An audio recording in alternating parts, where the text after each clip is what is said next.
Hello. Hi, everyone. Welcome to Marty's Tale. Yes, as the countdown reaches about 20 seconds, Marty decides that it's time for a fuss. But unfortunately, for Marty, really, he's not a lap cat.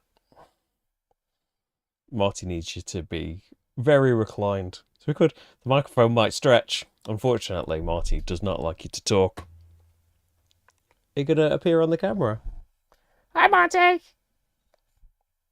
As you can tell, he loves being picked up and waved around.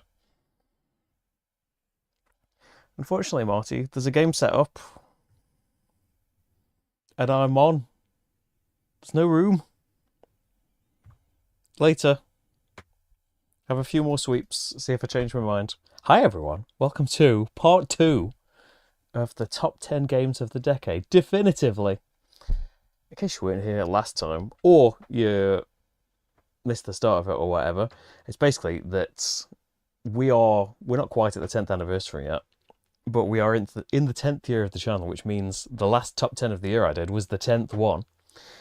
So now we've got 100 games, or 103 technically, although I've removed some. Why not make a really unfair top 10 out of these and basically just have a chat about all of the games that have come before while we're at it. Have you got room, Marty? See you later. So yeah, I need my keyboard, don't I? I said there's a game set up, so all the stuff's over to one side. Hey James, how's it going? So yes, we are kind of partway through. I said there's a part 1 you can check out that's kind of, I thought it was going to be not a quick stream, but I thought it was going to be a 1-part stream where chat about the games a little bit and then we compare them on this Pub Meeple website. They've got a tool for you to rank stuff and it basically compares things. We've got, I think we started at 103. Some things have been deleted for various reasons. Let's get into it. So I think the problem with part 2 is, although it was only about 4 days ago or something, I can't remember things that I talked about and things that I didn't. I remember some. I think we talked about 52 Duels and not Adventures. 52 Realms Adventures is a solo dungeon crawling print and play game using a standard deck of cards, and that represents all sorts of things from your items to your boosts to the enemies' actions and things. Such a cool game. Played it a ton, got loads of different characters and things for it now. Iridia is a huge box of adventure. A great big campaign, kind of open world. Like it opens up more as you play, but there is a great big map. You are people that have been outcast from society for something that you've done. And if you can do enough nice things for people, then maybe you can get allowed back in. Is basically the gist of Iridia. And so you just roam around, you discover all of this stuff. The components are amazing. I think I talked about it because I went on about the painted minis, didn't I? But yeah, me and Rach did 20 playthroughs of this last year. And yeah, had an amazing time with it. Got a bit fed up with the combat in the end, but the adventuring style, we never got fed up of. And yeah, if we'd picked an easier mode, but yeah, when we stopped playing, a couple of weeks later, Sabrina was born, so we would have had to put it away anyway. But I hope one day, maybe we'll give it another chance. Some different characters and things. Maybe Sabrina will be up for doing some adventuring long in the future.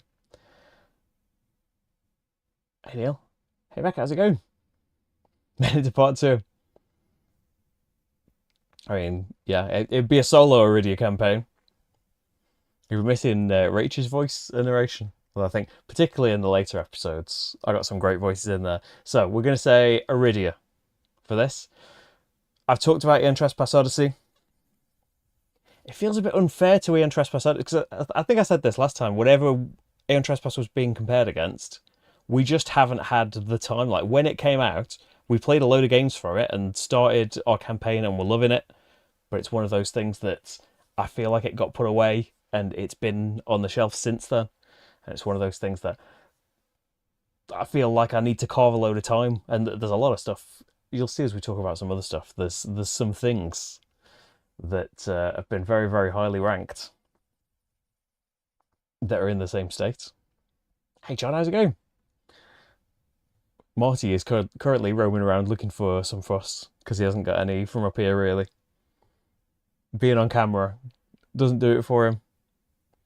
He'll probably be meowing and making some noise downstairs as Sabrina is trying to get to sleep. That's what he likes to do. Oh, I forgot the ranking part was going to be dead difficult because I've played loads and loads of 52 Realms adventures. It's not fair comparing these things, is it?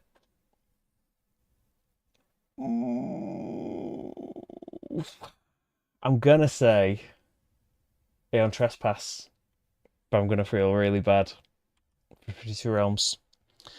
Welcome to the Moon or A Feast for Odin. Have we talked about these? I think we talked about Welcome to, didn't we? And I was deleting it because Welcome to the Moon was coming around. So Welcome to, one of the best, one of the first big flip and fill games I think we were really excited about. It's kind of not at the very start of the wave of them, but like early on when they started being a recognizable genre.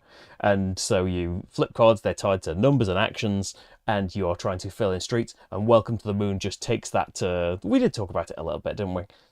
There's like 8 different ways of playing the game that are radically different using that same card system. There's a great solo mode, there's a campaign. It's so good. Feast for Odin is Uwe Rosenberg's huge box, like enormous worker placement Viking game, but most of the things that you are doing are in aid of getting these polyomino pieces that you are placing onto your boards that you start off the game with like minus 80 points or something.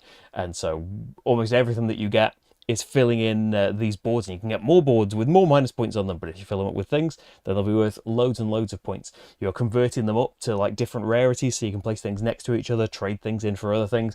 It is so good. I love Welcome to the Moon so much, but Feast for Odin is going to take it. Woodcraft, we talked about Woodcraft, we talked about 52 Duels, I think. So out of the two, again, could be recency bias. As I said, this is a very unfair top 10. I'm saying 52 Duels. Woodcraft, Glenmore 2. We talked about Glenmore. We talked about Glenmore, I think.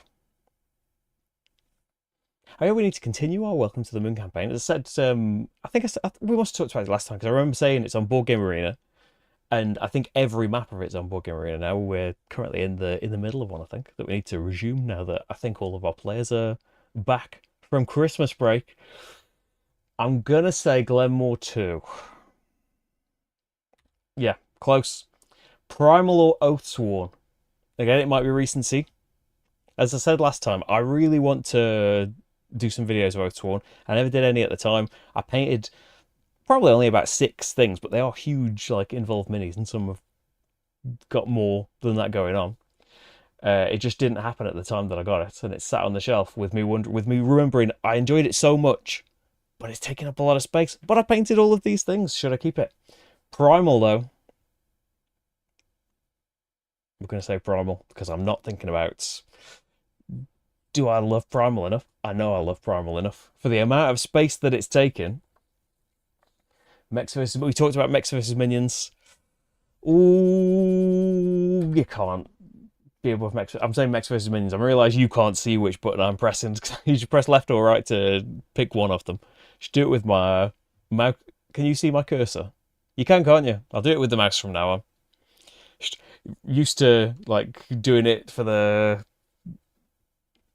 top 10 of the year and stuff. Trying to, I say rattle through them. Like, still just as agonising doing it in silence. When will we resume the anarchy? Soon, I think. I hope. Like, I need to do the last South Tigris Moon Saga. And then I feel like there's something for Spirited, which launched today.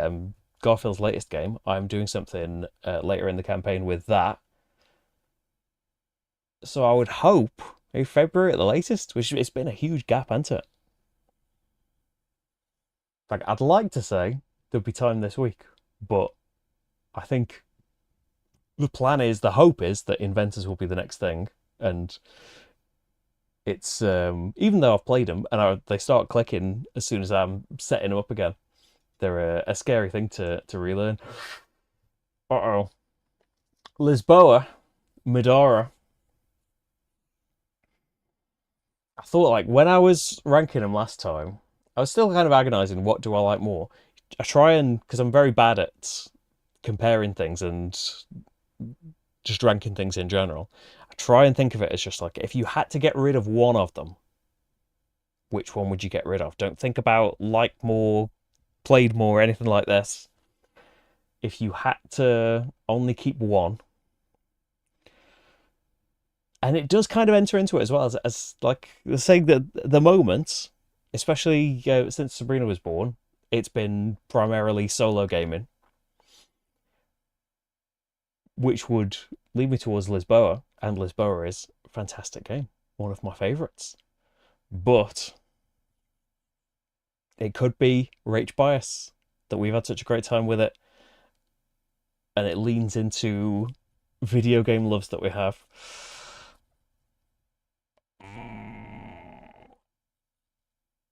I'm gonna say Madara. Marvel United doesn't. If I well, if I'm gonna keep anything space wise, I would save a lot of space only keeping Lisboa because there is a lot of Marvel United. Even though I haven't got the boxes for most of it anymore, it's still taking up a lot of space. I love it. Again, like with me and Rach, we've played like probably 60, 70 games of it, which isn't really a lot given the time that we've had it. I'm going to say Lisboa for Marvel United, though. Lisboa. So now I think this is what I was thinking. It was so long last time describing everything, but I feel like we probably got a good chunk of the 100 described, didn't we? Or like reasoned out. Mansions of Madness or Marvel United.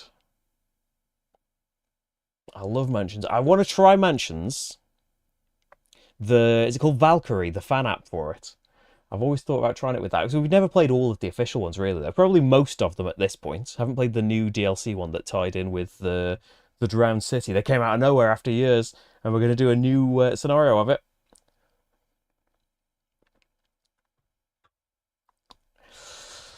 I'm going to put Marvel United above. Again, if it was Eldritch, if we were talking about Eldritch or Arkham Second Edition, there would be no question that they would be above. Mansions or Saltfjord? Ooh. I'm saying Mansions. I think every choice in my head is like controversial. I'm the one making the decision.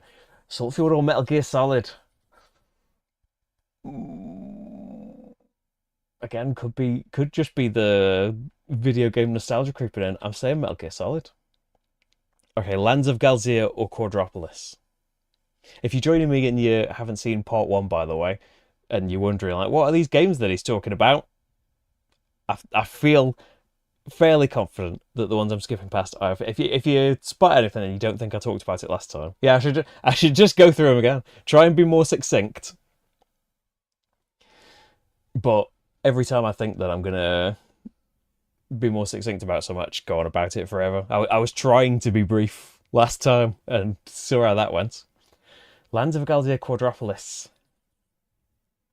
I'm gonna say I know I haven't played it for longer, so it's not recency bias. I've just got a real soft spot for Quadropolis. I'm saying it. Galzir or Leviathan Wilds?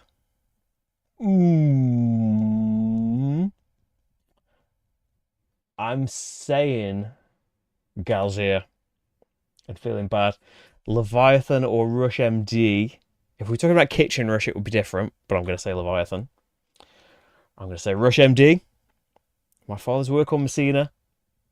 Like I say, my father's work. I wish that there was like either an expansion or a spiritual sequel or something that used the kind of spirit, well, just an expansion really, that had different scenarios in and made it work for solo. Like I would definitely get it back and be playing it more.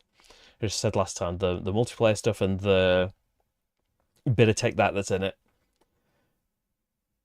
detract a bit, but I loved it so much. I'm saying my father's work. Ooh! Kitchen Rush or Project Elite. The battle of the real-time co-ops. Fighting aliens and moving bouncy minis around. or making dishes very quickly with send timers. If you can only keep one, he's going to end up in the top 10. Feeling all the like comments that were like, it's just going to be 10 Lacerda games and some Garfields. I wonder if it might be at least one of these. It's really hard.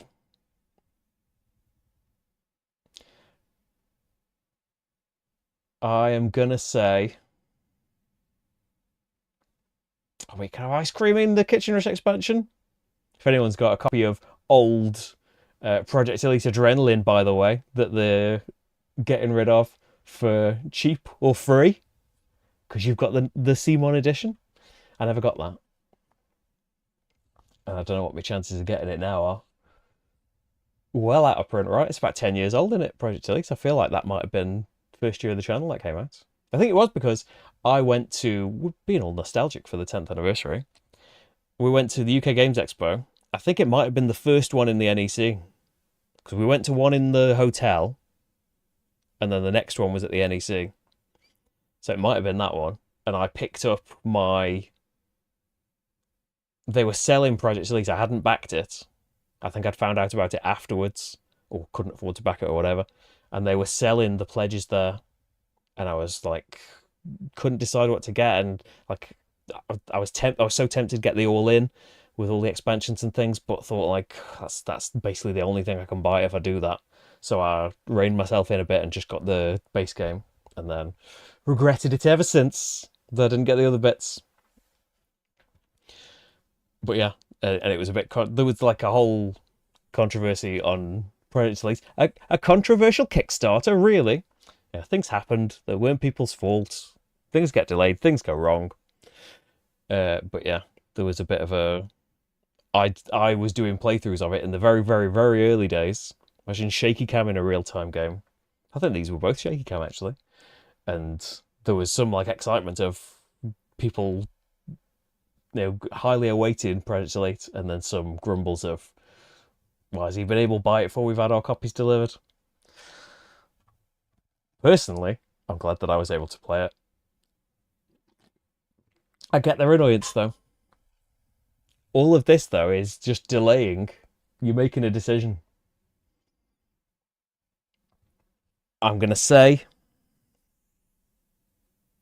oh, and it's Artipia versus Artipia as well, isn't it?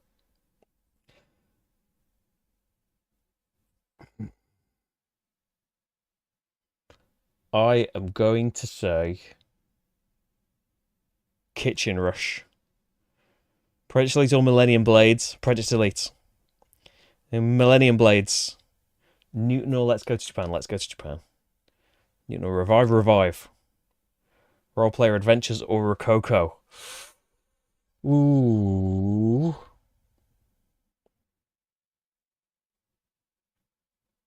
Because we just kind of played through that campaign over the 8 weeks or whatever it took, and then it's like, you could play it again with different characters and things. I'm not saying it's just a one-off or a legacy game or anything like that, but we played through the whole campaign, streamed it. It's still all on the channel. Me and Rach did. And then moved it on. It was a huge box. We haven't got the space. So I feel like it hasn't, like, I remember having an amazing time, but I feel like it hasn't stuck around in my memory as deeply as other campaigny things. I remember having a really great time about it. Rococo is so good. It is. The deluxe edition came with a solo mode, and I don't think the solo mode's fantastic, really. It's cool that it's there, and it was definitely playable and everything. But never that jazzed about it. And where it was, and maybe I went off it later. I can't remember what I said. That's probably back when I was doing first impressions that you can see what I said about it. But Rococo is, you're making dresses. Basically, there's a big ball happening, and you are dressmakers trying to get the right materials. Your deck is your staff that you are, not like, magic staff. Your tailors and stuff, they've got different levels of expertise, and so certain cards will let you go to certain actions and be able to do better things there. And it's ultimately like an area control thing that once you have made the dress, you get to put it in a room of this grand mansion, and you're trying to compete for majority in these spaces. It is so amazingly good. I would like, actually, I need to put my begging cap on again. There is a new game that I think it's delivering or about to deliver, that La Patisserie Rococo, that is like, it's not just a reskin, it's a new game using some ideas from Rococo by the same designers. That has been a recent, yeah, as I say, I think it's delivering. Also from Eagle Griffin, who did the deluxe Rococo. I'm saying Rococo. Roleplayer Adventures or Riverside? I'm going to say roleplayer. Legacy of You or Riverside? Legacy of You. I'm sorry, Riverside. I'm sorry that the ranking engine is just making it a big beatdown. That's the way it starts organising things in the end, isn't it? I'm saying Carpe Diem. Okay, Clans of Caledonia or Praga? Praga. Plans over Between Two Castles. Railroad Revolution over Between Two Castles. Ooh. Dale of Merchants over Between Two Castles. I talked about Dawn of Peacemakers, didn't I? I'm going to say Dawn of Peacemakers. Scholars or Shipyard? Ooh.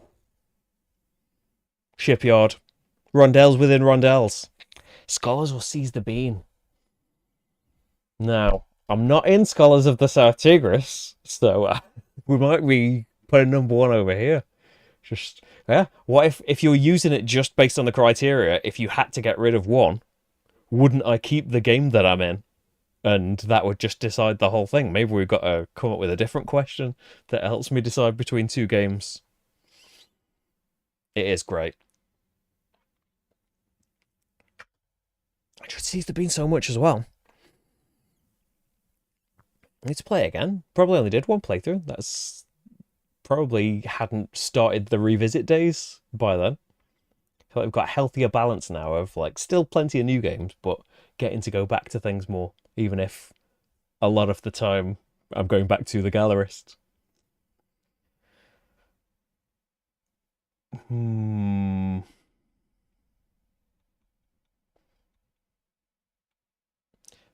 I'm saying Seize the Bean. Scholars. After I've made the controversial one, then to apologise to the one that I slighted. They always win the next one. Well, it is right. Super Skill Pinball. Scoop Potatoes. Civolution or Shadow Kingdoms? Shadow Kingdoms. I said last time. Gone off Civolution. If I ever did the revisits of the top 10s of the year, which I meant to do, Civolution would slip off. I hope to do a revisit of 2025s. I wonder how many extra I'll play. Speakeasy or Cthulhu Death May Die? Crossing the genres now. Ooh. My favourite game of this year versus, I think, my favourite game of the year before. But it's kind of like, it's one of those cheaty entries that kind of... Fear of the Unknown was an amazing game just on its own, but it encompasses like the whole Death May Die family. Can I keep one?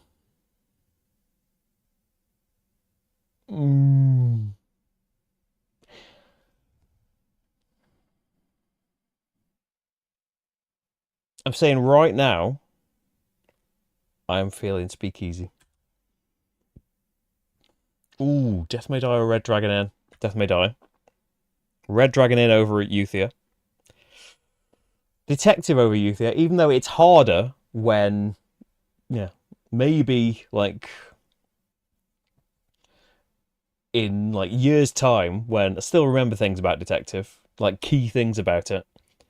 So like it would still take years and years to be able to replay it. And Euthia is fantastic. Detective, I'm saying. Euthia over Descent. Descent, I'm going to say. So we played through the whole box. Spirit Island or Dragonfire. Spirit Island. So Dragonfire kind of slipped down in the rankings a bit, partly because Shadowrun Crossfire keeps going up in the estimations. Say keeps, like when's the last time you played it? You can say that for a lot of favourites. Slay the Spire, easy. Dragonfire or Chronicles of Crime? Chronicles of Crime. Suburbia or Snowdonia? Snowdonia. Sleeping Gods or Suburbia? Suburbia.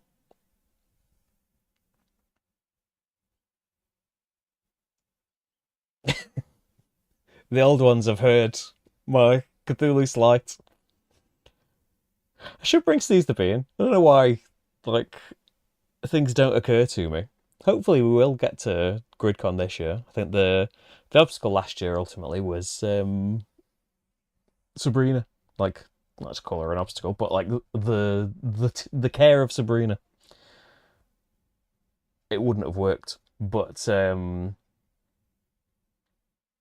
the obstacle this year is going to be: can we get tickets? Fingers crossed. Captain Cheryl, Sleeping Gods. So Sleeping Gods, as I said, we burnt ourselves out on like our something like our fifth campaign of it. Not like consecutively, but even over a space of time, we'd kind of had enough. But when we hadn't, we were having such a good time with it. I'm saying Captain's Chair. I'm going to say Sleeping Gods over Kingdom Rush. Dice Theme Park. Okay, now I think it's switching to the top tens. I mean, she's getting ready to crawl. She's soon literally going to be an obstacle. There's going to be two people in the house now that are just running and diving about everywhere. Like although we've had pretty good training from Marty that every step you take, there's basically a 90% chance that although you can't see him, there's going to be a cat under your foot when you're about to step down. So I feel like we're prepared. Fuse or Shadows of Brimstone? Again, did I decide last time that I'm including the whole Shadows of Brimstone in it? Is Fuse going to end up being number one? I don't think so. It's going to be high, though.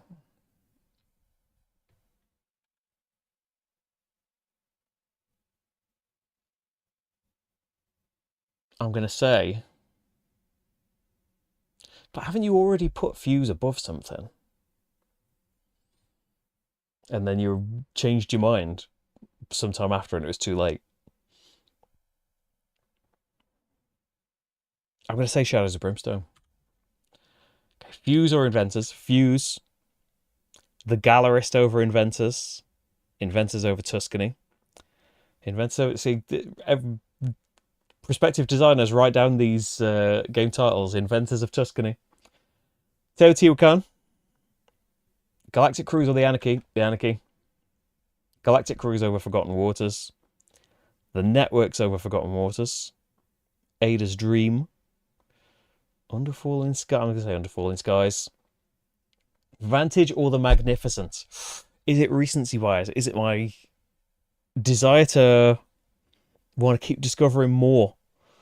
I want to open that secret thing that's in the box. Oh no, what have I got to do? I've got to play as the red character and do a dual action. I think I've been instructed the next time we do Vantage. Hey Lynette, how's it going? Was it Fuse over the Gallerist? So I'm thinking like, well that means if Shadows that's the thing with the ranking engine of like it makes sense because like if I say Fuse over the Gallerist and then I say Shadows of Brimstone over Fuse, then that means Fuse over the Gallerist. But that means Shadows of Brimstone over the Gallerist. But if they had been pitted against each other, would you have said that? Do you know what I mean? I'm saying Vantage. Magnificent or Wayfarers? I'm saying the Magnificent. If it was Scholars, if it was Inventors, I think they would come higher. Where's our Turing machine? It's an analog computer. It's logic puzzles.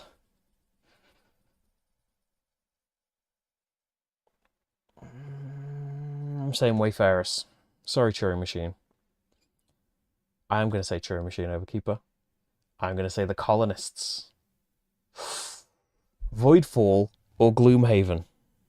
Battle of the games that are just like sitting there on the shelves begging to be played. Although I think that hasn't happened. I'll have to check up on that. There was supposed to be a Gloomhaven 2nd edition on the way, I think. But for shelf space reasons, it's probably good that it's been delayed. Actually, I haven't played Voidfall since like the playthrough was just after the top 10 of, was it 24 Voidfall? Was it even 23? I think it was 23 actually. So like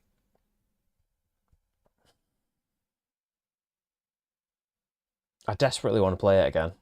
Gloomhaven is being a proxy for the whole family, including Jaws of the Lion and Frosthaven. So I feel like this is unnecessary dramatic tension here. I'm saying Gloomhaven, but I am like still, I really, really want to play Voidfall. Voidfall over Ashes, as much as I've been enjoying that lately. I was thinking last time, should I just fold Hadrian's Wall into the Anarchy? Because I feel like, I don't know, maybe that's the way that it should go, that like Dragonfire is really getting dragged down the rankings because I'm just thinking, well, I haven't got it because ultimately I decided I'd rather just play Shadowrun Crossfire. Whereas I think when Dragonfire came out, I was like, oh, it's got locations, it's got treasure and all of this stuff. And ultimately, it's like, nah, actually, I'd rather have the old one. Whereas now Hadrian's Wall, played it tons of times, like 20, 30 times. Had an amazing time, played through the whole solo campaign. But now the Anarchy, while not exactly the same, is built on the same bones with more stuff on it. So like right now, if I had to get rid of one, it would be Hadrian's Wall because I've just started playing Ashes and been all excited about it, and ultimately I would keep the Anarchy. If it was the Anarchy would be number one out of these two. That's why I'm feeling like, yeah, things. We said it's an unfair top 10. If we were just in isolation and the Anarchy hadn't happened, I feel like it would be no question Hadrian's Wall. We're trying to come back to the if you could only keep one. I'm saying Ashes. Iridia or Underwater Cities. Again, like, even though we stopped Iridia and got fed up of it, got fed up of the combat, not the voicing people. Still loved that. Underwater Cities is so good. But maybe the memories of the campaign and stuff. We've got casualties in this ranking system. Keep them as two separate games. I deleted Frosthaven and Jaws of the Lion to just have them as one entry.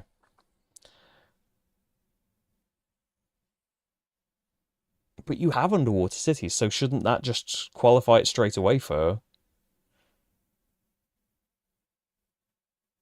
We decided we were done with Iridia. So shouldn't that make it rank above? Yeah. I think ultimately, yeah, I've had if we were still like, if we had time to play it and hadn't gotten fed up, and like if and when Sabrina wants to be playing adventure-y things, it's probably everything's just gonna pivot to adventure story things. But Underwater Cities, it's got to be, hasn't it? Iridia, I'm gonna say Iridia over Wingspan though. I'm gonna say Aeon Trespass over Wingspan. And Wingspan is suffering a little bit as well for... I like Wormspan better. Even though the dragon facts are in a booklet and not on the cards, I like the game system better. So Wingspan is getting dragged down now for, well, I would keep Wormspan, but I don't think Wormspan made the top 10 that year. There's too many good things. And it's tough because it was still, was it number 2 of this year's top 10? It was like 2 or 3, something like that, even though we got fed up and got rid of it because we still played it for like 30 or 40 hours before we packed it in. And so it's the combat that was just getting samey and we weren't feeling any stronger. The fights were getting harder and we weren't feeling any stronger for ages. But the main half that we loved, the roaming around, the discovery, the voicing characters and stuff, still loved that. I'm saying 52 Realms Adventures anyway, I'm delaying it. Sorry, 52 Jewels, it's Feast for Odin. It's Welcome to the Moon. It's Hallertau. Okay. I feel like we're resetting now, back to the highest up ones. I'm saying Madara over Primal. Now, I don't know. Euro side just being like,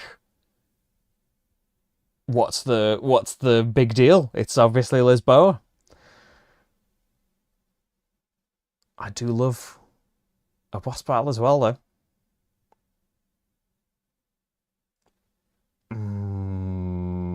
I'm saying Lisboa.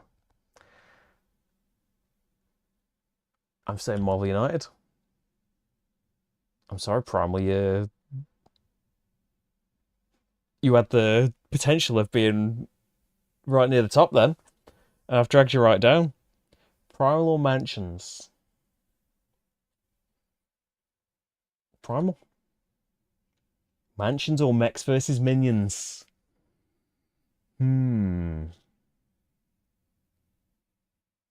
Have you just got rose-coloured glasses on for Mechs versus Minions?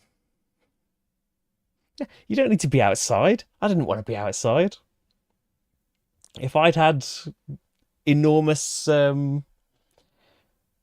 enormous campaign-based board games back then, I mean, we had like VHS Star Wars game, and I would rather be playing that than being outside. Imagine if we had Gloomhaven. I'd have never left the room. I'm gonna say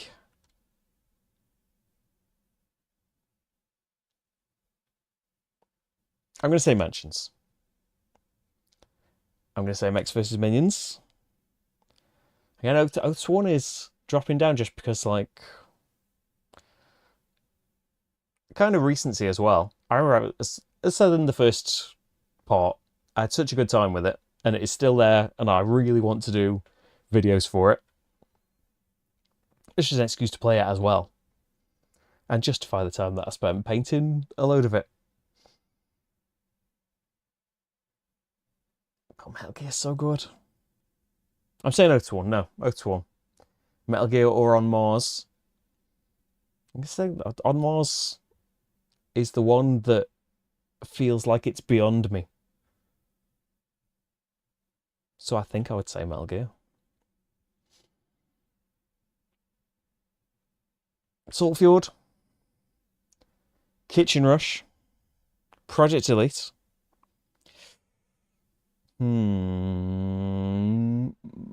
Millennium Blades. Quadropolis. Let's Go to Japan or Lands of Galia. Yeah, this is. I wonder if.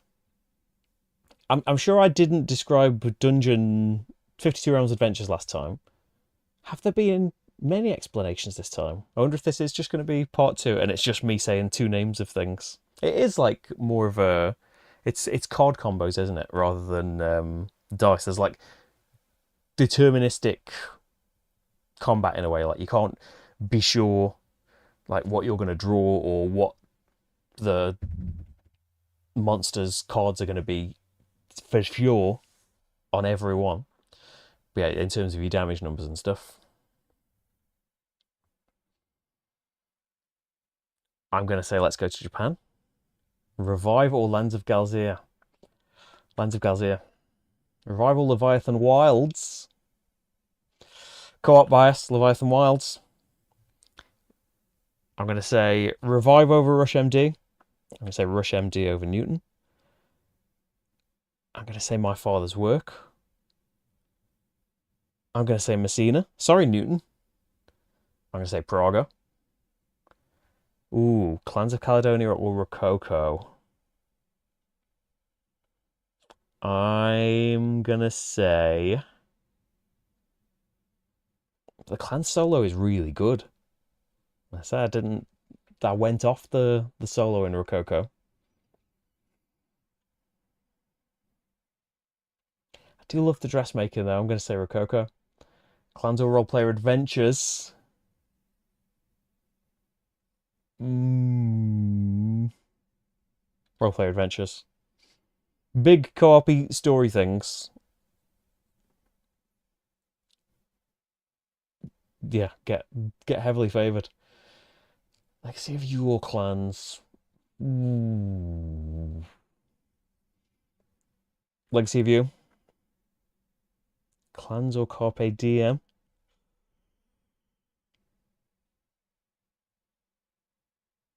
Ooh. I'm gonna say Clans. Clans. Carpe Diem or Railroad Revolution. I say Carpe Diem. I say Railroad Revolution. Dale of Merchants or Riverside.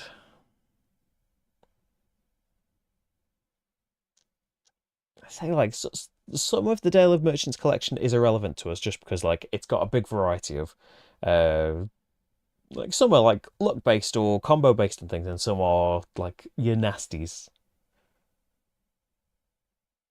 But it's like a big compilation of all of them, so there's so much you could play without involving any of the nasties. Riverside is such a good roll and write. Dale of Merchants. Sorry, Riverside. Peacemakers or Riverside. I say Riverside. I'm going to say Peacemakers over Now Boarding. I'm going to say Between Two Castles over Now Boarding. I'm going to say Carnegie. Speakeasy or Shipyard. Ooh. So now. And right now, my copy of Speakeasy has just arrived.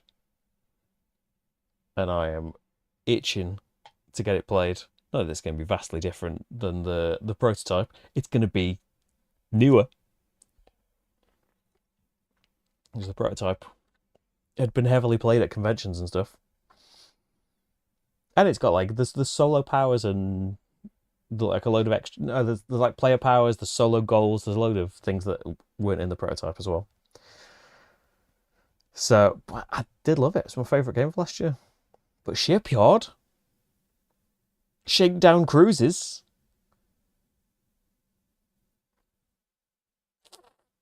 And we said this wasn't a fair top 10. Speakeasy. Death May Die.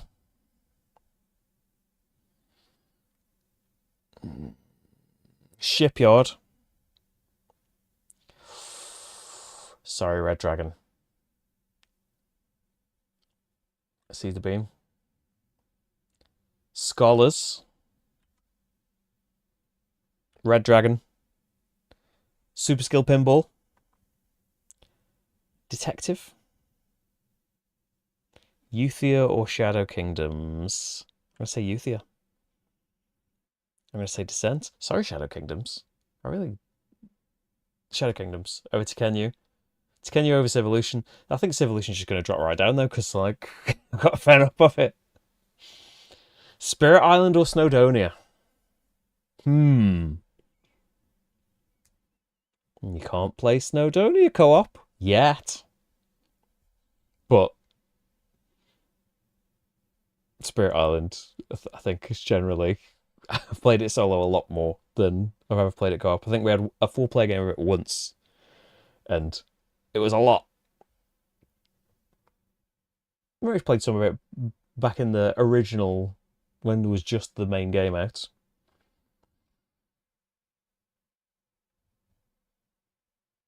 It's so good. I do love it.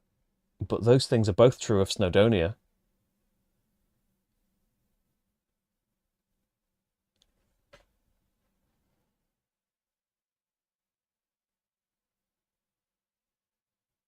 And here's the 10 minutes of silence in the stream.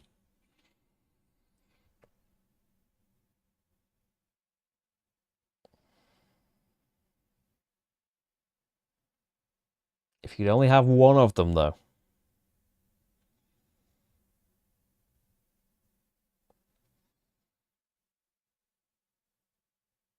I think it would be Snowdonia. I would keep Spirit Island over Suburbia. Slay the Spire over Suburbia. Suburbia. Yeah, and there's another thing of like, I don't know about like we wouldn't go back to Chronicles of Crime and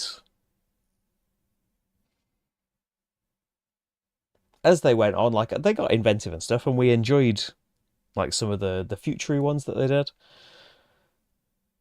I've seen the chat catching up in the delay because there's a bit of a delay in the 4K. The right choice was Snowdonia. It's Captain's Chair. Sleeping Gods, I think, of Chronicles of Crime.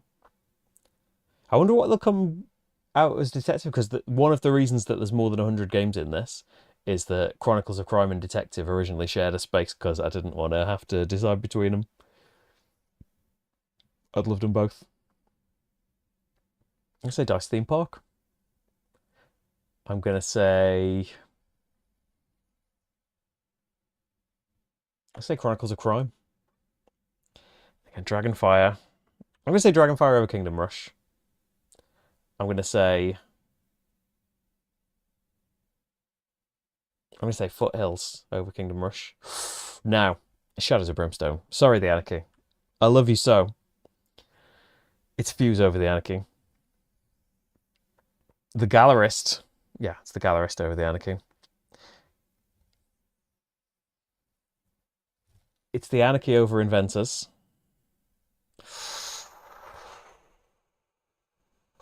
Galactic Cruise or Inventors. Again,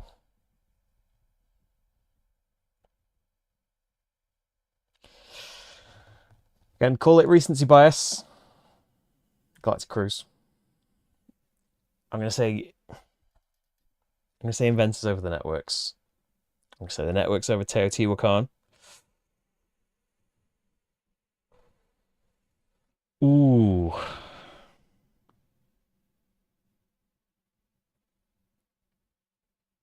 I'm gonna say. How am I gonna say Teotihuacan?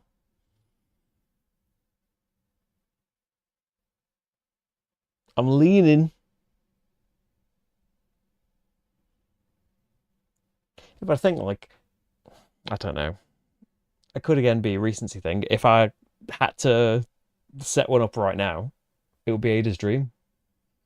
So should that be the question? If you had to set one up right now, yeah, but then you'd say like, well, Fuse because I could be playing that right now and I haven't got time to play any of the other ones.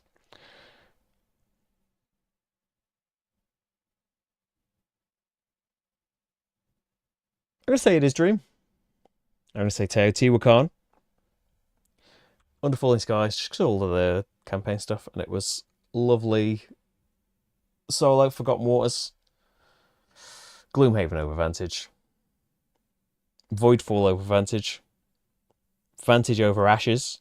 Remembering the top 10 of last year, they should be easy ones to rank if I remember what I said with them. Ashes or the Magnificent again. We can be co-op with Ashes. I haven't played it co-op yet. I only played it solo. I'm gonna say Ashes. I'm gonna say Hadrian's Wall. Heat. Sorry, the Magnificent. But yeah, there's gonna be like the majority of these I still love and have. So there's going to be casualties. Feast for Odin or Underwater Cities. Now let's look back to my top 10 of 2019. What did I say then? Like, I don't mean the top 10 of the year. I mean my the last time I did was it top 50 I did? Hopefully there'll be an updated one this year. I need to get to work on that. Feast for Odin. Underwater cities or Welcome to the Moon.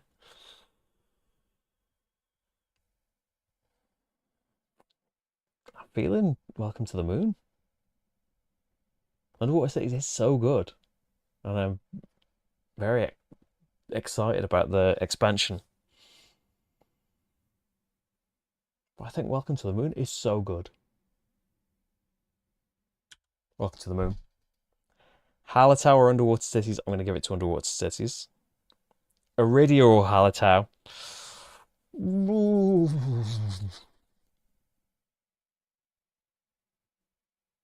Hallertau.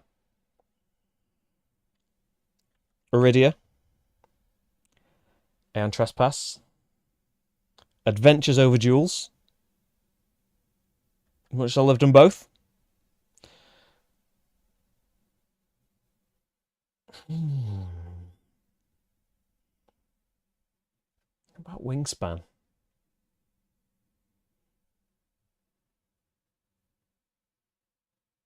Right now, I probably would play 52 Duels. But again, it's suffering because of the...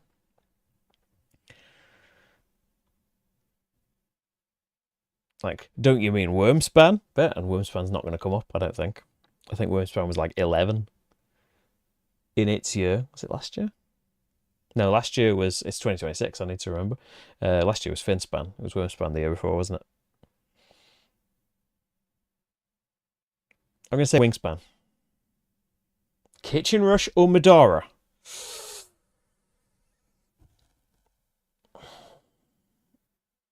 I'm going to say Medora. Kitchen Rush or Lisboa? How to annoy a lot of people.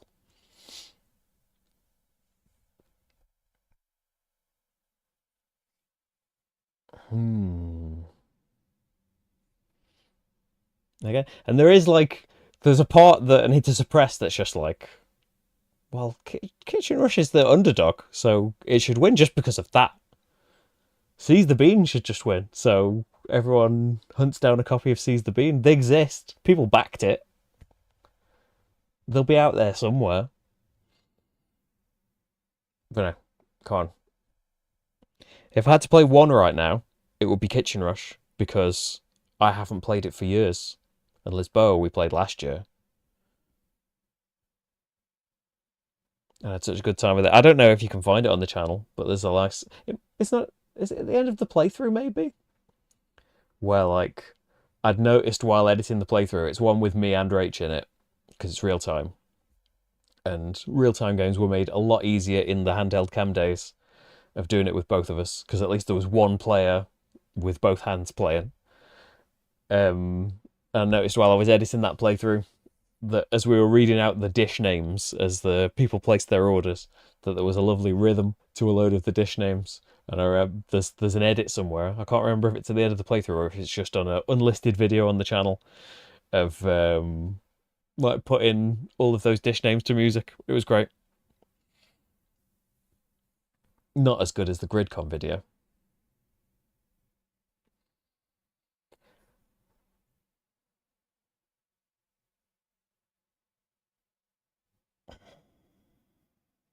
I'm going to say Lisboa, but feeling sad for Kitchen Rush going down. Kitchen Rush or Marvel United?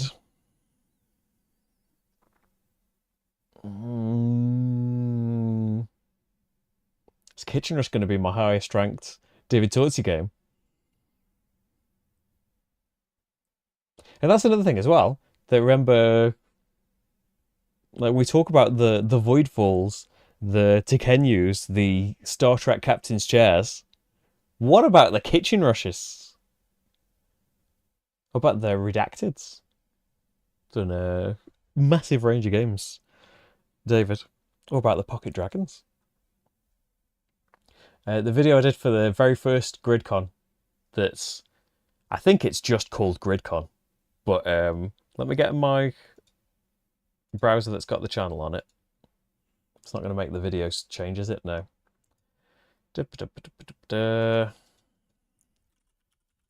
GridCon. It's called GridCon Special. Have I got a window in the chat?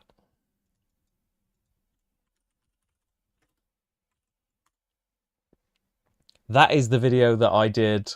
I went to the very first GridCon. We were invited guests to make a video about GridCon. I think a few people were for the very first one because that was the very first one, and it wasn't like it is now where you're lucky to be able to buy a ticket because of the number of people that want to go versus the space that they've got for it.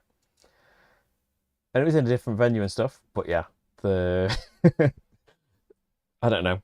Things happened in the making and the editing of that GridCon video, and I don't know how good an advert for the convention it ended up being, but it's my favourite video that I've ever made. What if I search Kitchen Rush? Let me just see. Is the... You might hear my voice in a minute, because my speakers are on. There's the shaky cam of Kitchen Rush.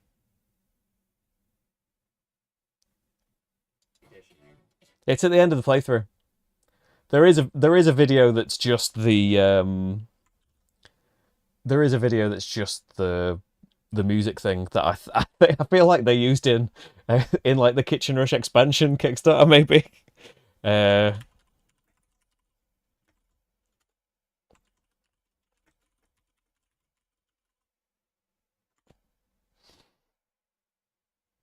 Yeah, it's after the playthrough finishes at the very end of the video, where the music kicks in.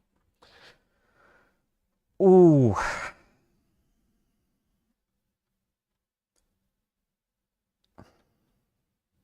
I'm gonna say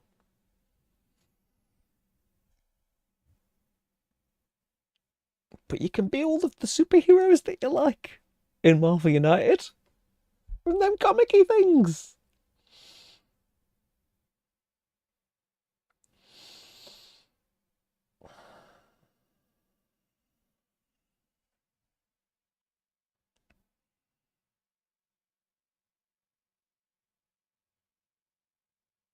This is too hard. Roll a dice. I could have done that for everyone and saved myself some brain freeze. Remember, Marvel United Multiverse is standing in for the entirety of Marvel United.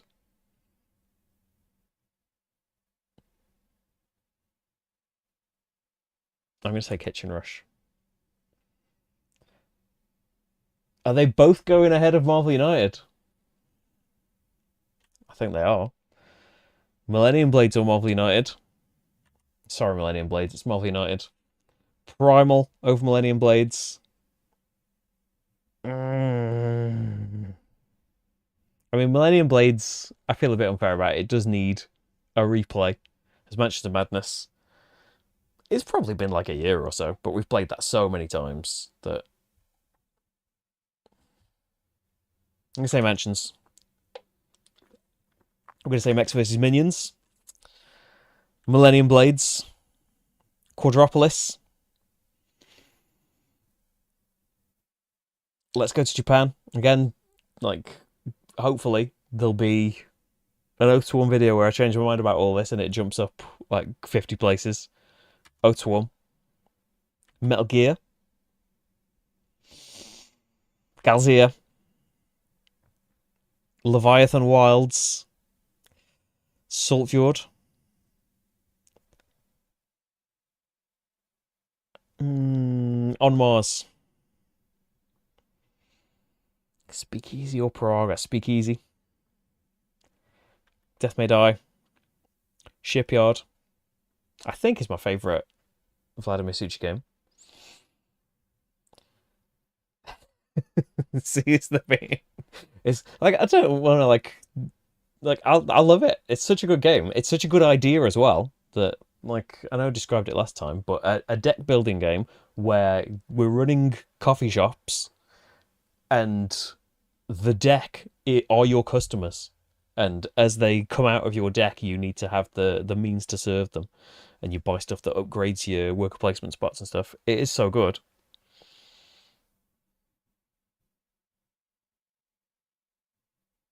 I feel like I'm leaning Praga. Oh, Marty's food's gone off. He's stopped prowling outside the door now.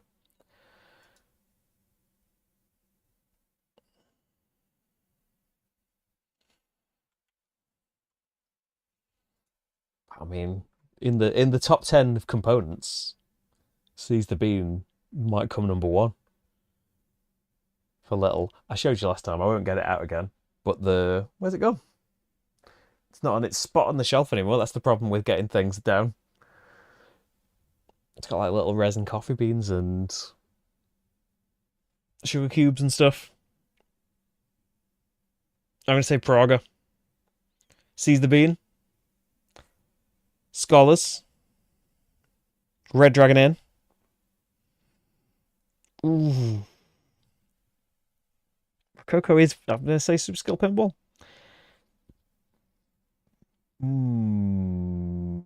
Rococo. Role Player Adventures. Partly because, like, if we got Role Player Adventures now, I don't remember enough about it. It'd probably start coming back as we were playing through it. With different characters and things. I feel like we could play it. Whereas Detective. It's hard, isn't it? Because, like, you can't judge it just based on that. Because, like, Pandemic Legacy Season 1 would be... If we went back one more year, if I'd started the channel a year earlier, and we were talking about that, was it 2015? Pandemic Legacy? Then, yeah, that would be coming so high just because, like, still one of the best experiences ever in games.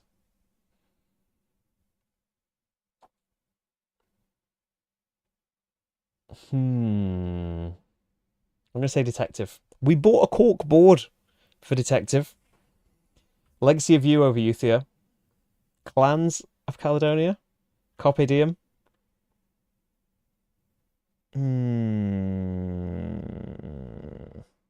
Railroad Revolution.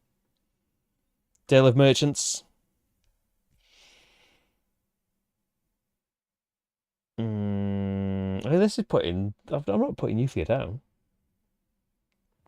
It's fantastic. Euthia. Descent.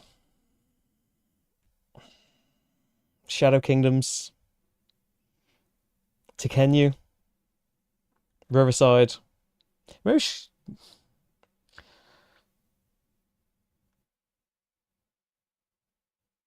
Dawn of Peacemakers. I think it's Evolution. Between Two Castles. I said it is dropped. Oh, now. So we can tell, like, you don't know exactly where, but it resets back to, I think, if not the highest ranked thing so far, we've jumped back at least near the top of the list. Now what? You've got to decide Shadows of Brimstone or Snowdonia.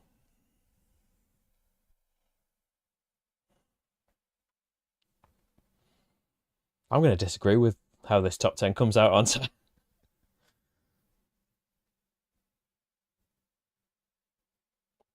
I mean, the me of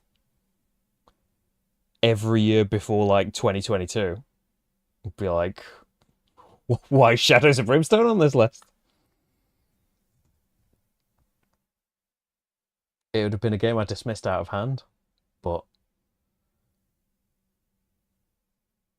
it's one of my favourite games now.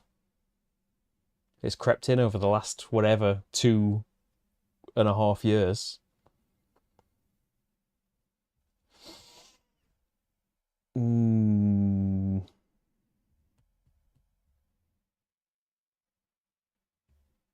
saying Shadows of Brimstone, again, as a proxy for the whole system rather than Gates of Valhalla. So it's another cheat, because that came out way before 2016.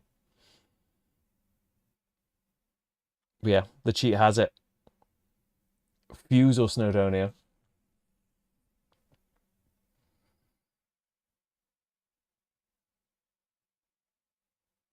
I'm going to say Snowdonia.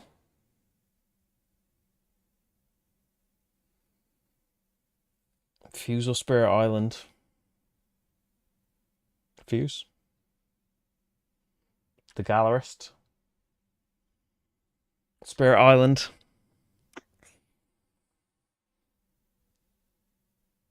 Ooh.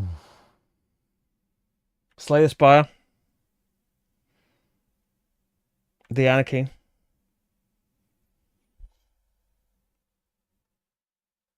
All right, it's been a while for Suburbia. Again, this might be an unfair. Like, we've let it fade, sitting on the shelf.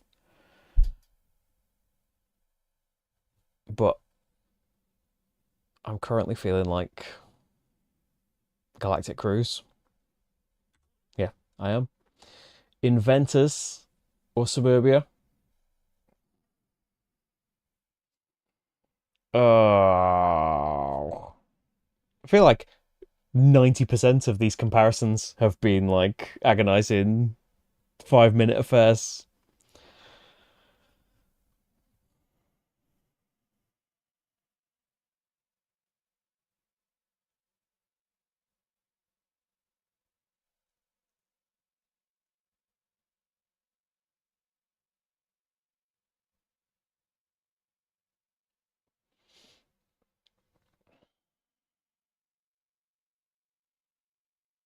Because Suburbia as well has not only got like the history of all the times that Rach and I have played it,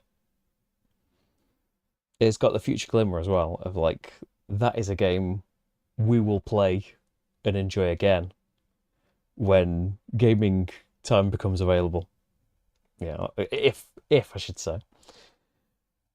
Whereas Inventors is not going to be a two-player prospect, I feel like. But it's supposed to be my list.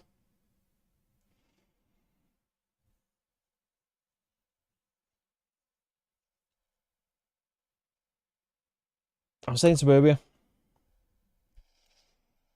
Ooh. Captain's Chair or Inventors?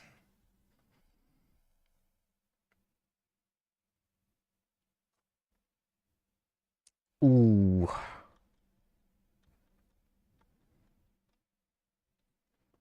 Really tough. I feel like Inventors is second for me. We'll see. Like again, the plan is this week to relearn film Inventors and then learn the expansion and do the Moon Saga, complete the Moon Saga, which had to have a Christmas break. And memory is at the time when Inventors came out, it moved up to my favorite, and then playing Scholars again.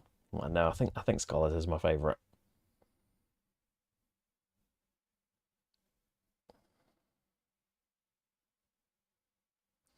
I am gonna say Captain's Chair. I'm gonna say Inventors over Sleeping Gods. I'm gonna say the Networks. See, I didn't get fed up with the Networks. I'm gonna say Ada's Dream.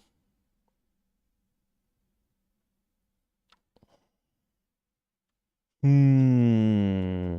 Sleeping Gods was so good as well. I don't want to downplay like because we burnt ourselves out. We had such a good time in the first like however many campaigns it was. Sleeping Gods. Teotihuacan. Dice Theme Park. Chronicles of Crime. Dragonfire.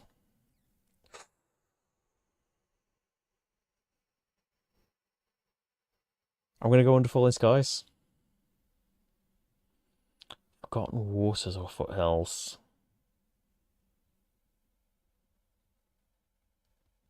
I'm gonna say Foothills. I'm gonna say Forgotten Waters over Kingdom Rush. I wonder if like if you separated them back into the years, if I've got them in anywhere near the same order I used to have them, like in the original years lists. Say Tuscany over Kingdom Rush. Uh-oh. So, I meant to go and look at this today actually and forgot.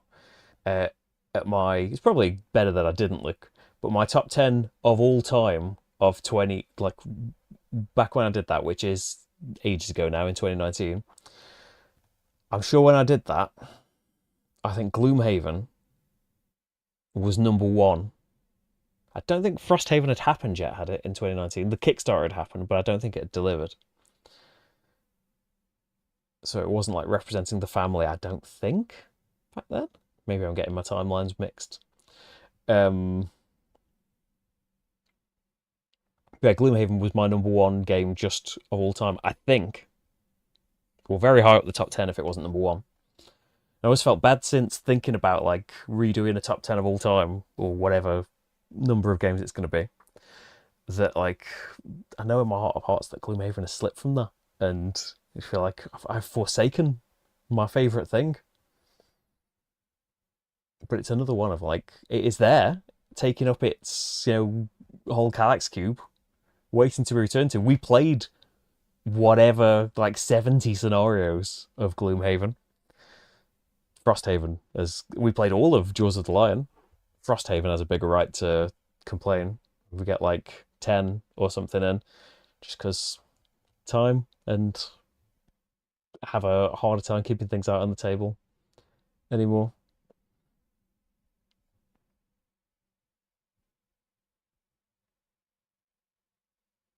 But I will say, like, when I got the email about the second edition of Gloomhaven, like, as I've said all of those things, the prospect of going back and playing, like, admittedly redone, it won't be the same as we played it before because it's all been jazzed up and second editionified. The prospect of playing, like the Black Barrow and stuff again, and being even just choosing the same thing and want to be the Cragheart again, like, I'm really excited about doing that. At some point, I'm sure we will.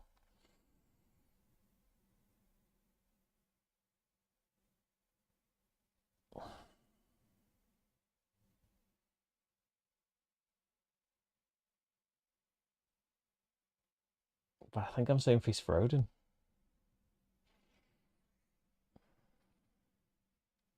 I don't know. I want to come back to this one later button.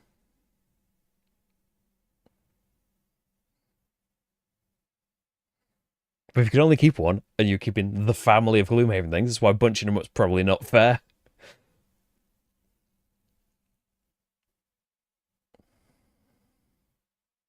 Feast for Odin. I'm sorry. Gloomhaven. Voidfall. Ooh. Welcome to the Moon, I think. Well, I don't know. Like, I think Vantage will have rocketed up the overall.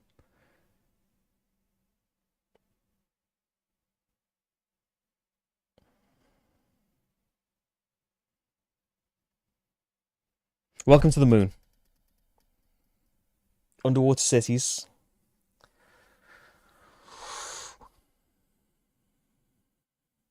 I mean, it needs replaying, but right now I'm feeling Vantage over Hallertau.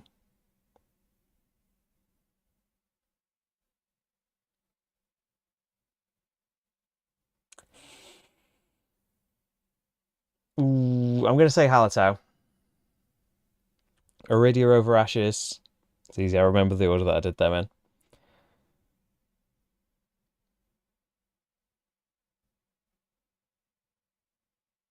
I say in Trespass. Ooh. I say 52 Realms Adventures over Ashes Ascendancy.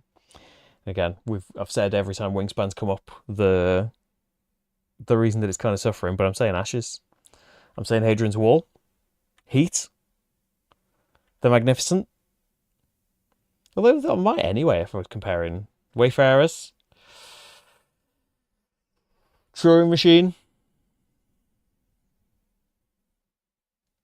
The Colonists.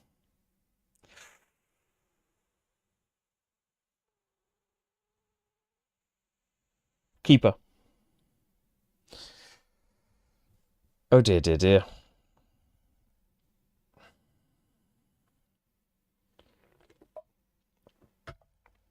So, I know through the fact that I have said all of the comparisons to things that of the Lacerdas on the list, and not everyone made it to the top 10 every year. I think like inventions I didn't have the year it came out, so and I haven't generally gone back and read on the lists. Weather Machine, I think, just missed out the year of Weather Machine. I don't think I put Kanban EV on the year that it came out. I think I was like avoiding new editions or something. Was I? Because it hasn't come up, has it? When did Kanban EV come out? Why hasn't that come up?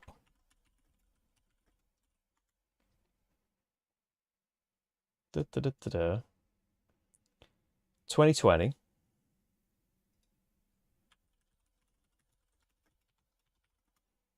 My top 10 of 2020. And you might hear my voice coming out. Oh, 2020 is the best. I want to say this as well. Like, I meant to start the part one with this. Like I said, I went back and I watched a little chunk of the very first one. See, like that young guy doing his first top 10 and watched like little snippets of the start of every other one. Um, and saw like there's a through line from like 2016 to say 2021 of like every year I get better at doing it and get like less stilted and more confident doing it. And as the cameras and equipment change, like the videos get better quality. Up to like at some point, like 22 or 23 or something, as the streaming had become like the streaming setup had become more set.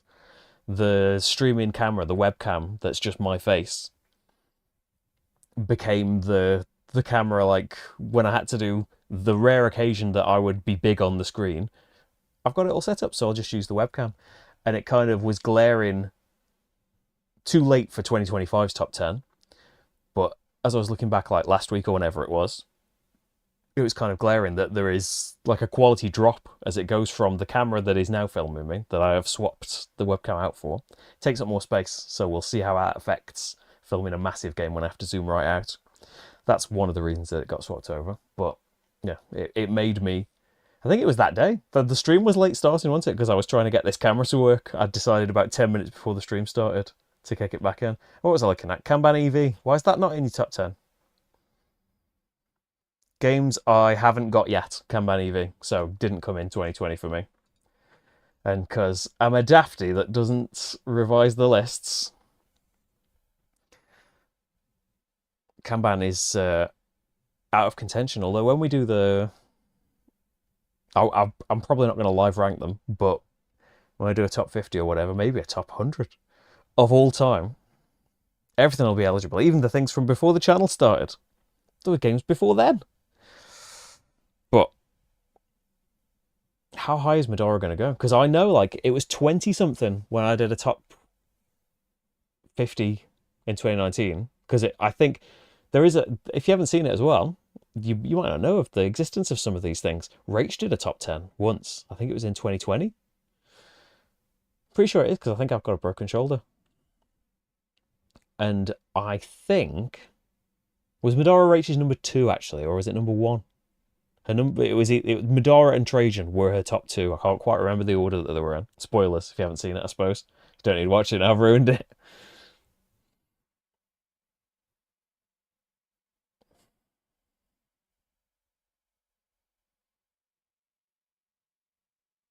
Because I think Medora's going to come out as like. I think Medora's going to be in the top 10 of this.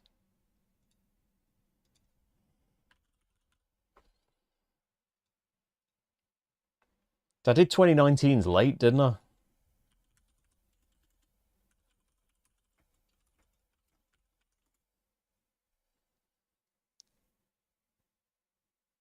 Was it top 10 at the time? Hey, I'm all muted, it's remembered. Some of these games behind me in these videos. It was number 1 that year. So Wingspan was number 2. Being dead nasty to Wingspan.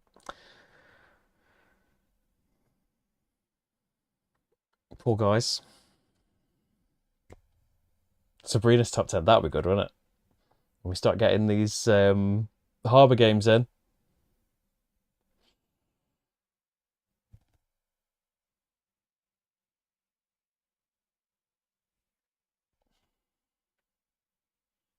Longest outstanding Kickstarters, yeah. I mean, Medora, the first box, was another one like Gloomhaven of like the scope of it got so big and people like manufacturing for the first time. But then it seems to have happened again, probably for similar reasons, with Acts 2 and 3. Not that, I don't know if we'll ever get to the end of Act 1, but I think it's so fantastic. I'm saying Speakeasy though. It's like such different things though with campaign things. Because like, if we're saying like a scenario where me and Rach both have time and we can like leave a game set out and stuff and play through the ridiculous amount of time that Medora just Act 1 would take. Medora, like if we were ranking that of like things I would most like to have time to have the opportunity to play, Medora might come number one out of that.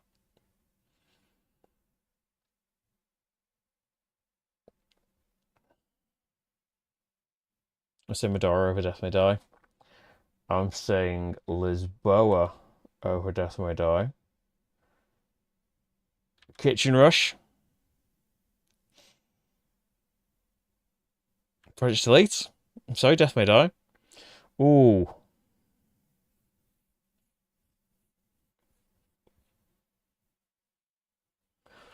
Death May Die or Marvel United. I'm saying Death May Die. Shipyard or Marvel United.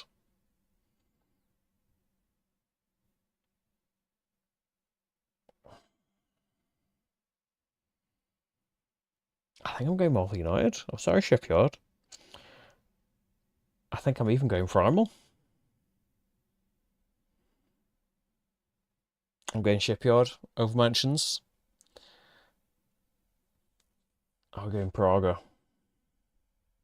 I'm going Mansions. Sorry, Praga. I'm going Mechs vs. Minions.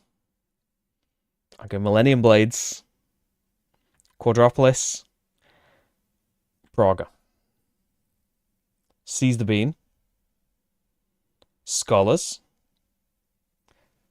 Red Dragon Inn.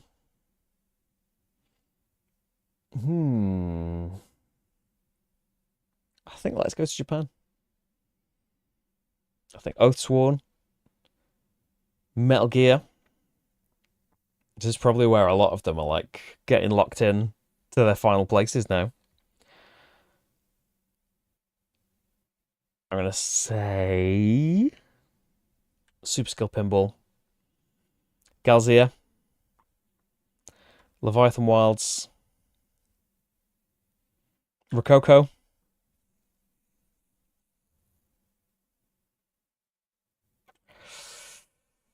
Saltfjord.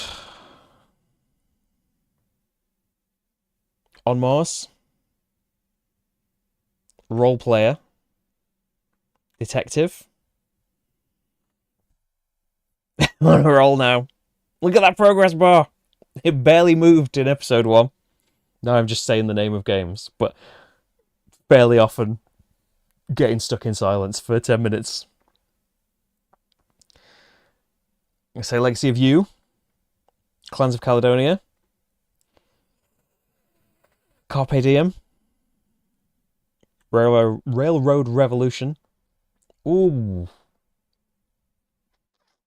I don't like it when it's like this, though, because it's like a pummeling of Revive. I was saying Dale of Merchants. Ooh, is this so good? Euthia. Descent. Revive. Rush MD. My Father's Work.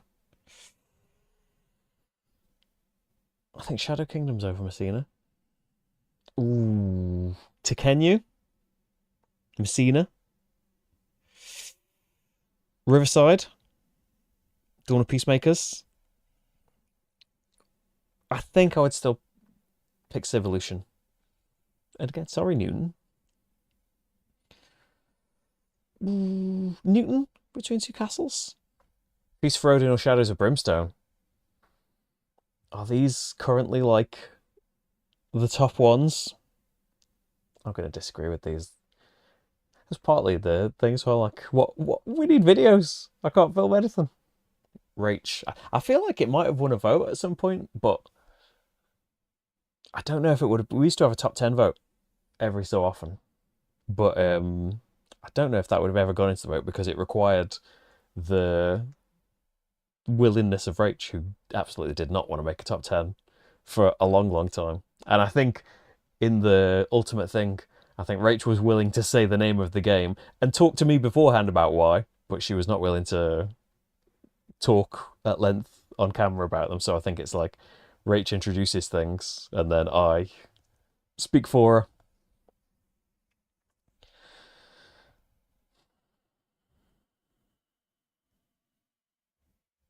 Again, if I could just set one out and have the time to do a great big Shadows of Brimstone campaign, I think it would be that.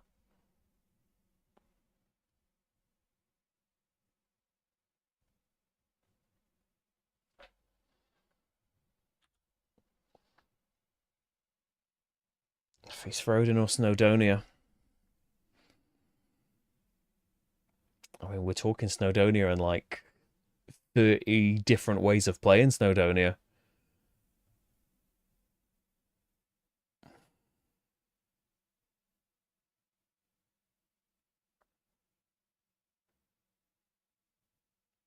I don't know. Why could I only have one?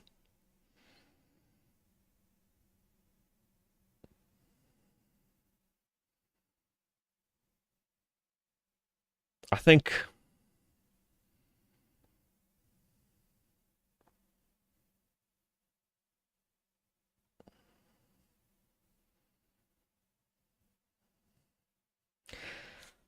it's a Feast for Odin, but ask me again when we've got the Grand Tour and the campaign and the new Botdell and everything compatible with every single scenario.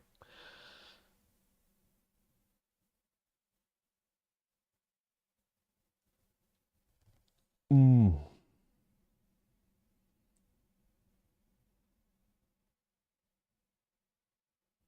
I think it's Snowdonia.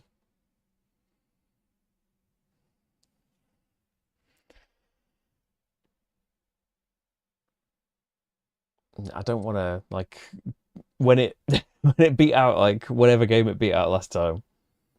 You know, I was serious about how much I love Fuse and the top 10 that's going to be mostly made up of real-time co-op games apparently.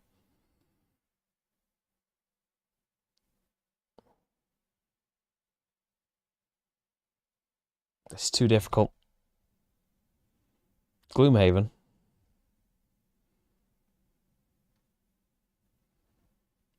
Again, when I finally get the chance to relearn it and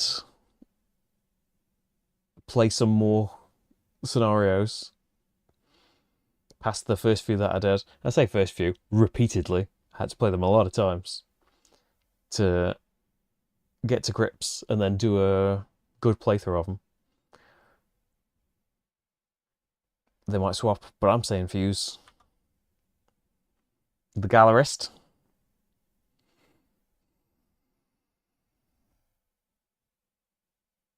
Spirit Island. Slay the Spire.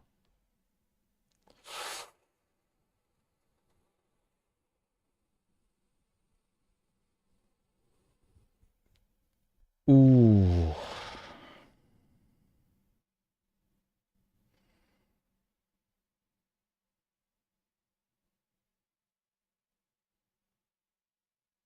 I don't know. I feel like this is unfair to Voidfall, but there is where Voidfall is going, I think. We could say welcome to the moon, underwater cities, galactic cruise, suburbia, vantage, Plateau, Iridia. Just remembering things that were in this this year's top 10. Can remember those rankings. If don't alter them. Donuts or Gloomhaven. Sorry, Gloomhaven. Put next to Krispy Kremes. Who have like of all of the like expensive things and like elaborate things that have been done on holiday.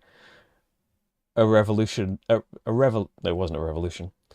A revelation for us was going into a Krispy Kreme in America because I think do they have them in bigger cities here? I don't know if they have proper big Krispy Kreme shops where they make them, but like going into a Krispy Kreme in America and seeing like the huge back where they are making them, and they've got a big conveyor belt of all the things getting glazed and falling through, and like the manager just grabbing some off the line as we came into the shop and being like, "Do you want to try one?"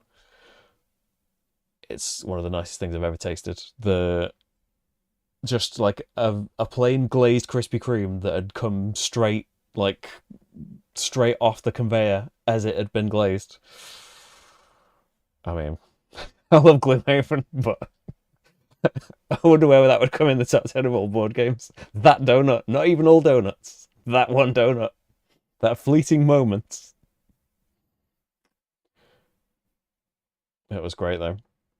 I'm not sponsored by Krispy Kremes, but if they want to get in touch, I'm willing to badmouth other brands of donuts. I'll say right now, Dunkin' Donuts not as nice. Sainsbury's donuts though, we should go for it.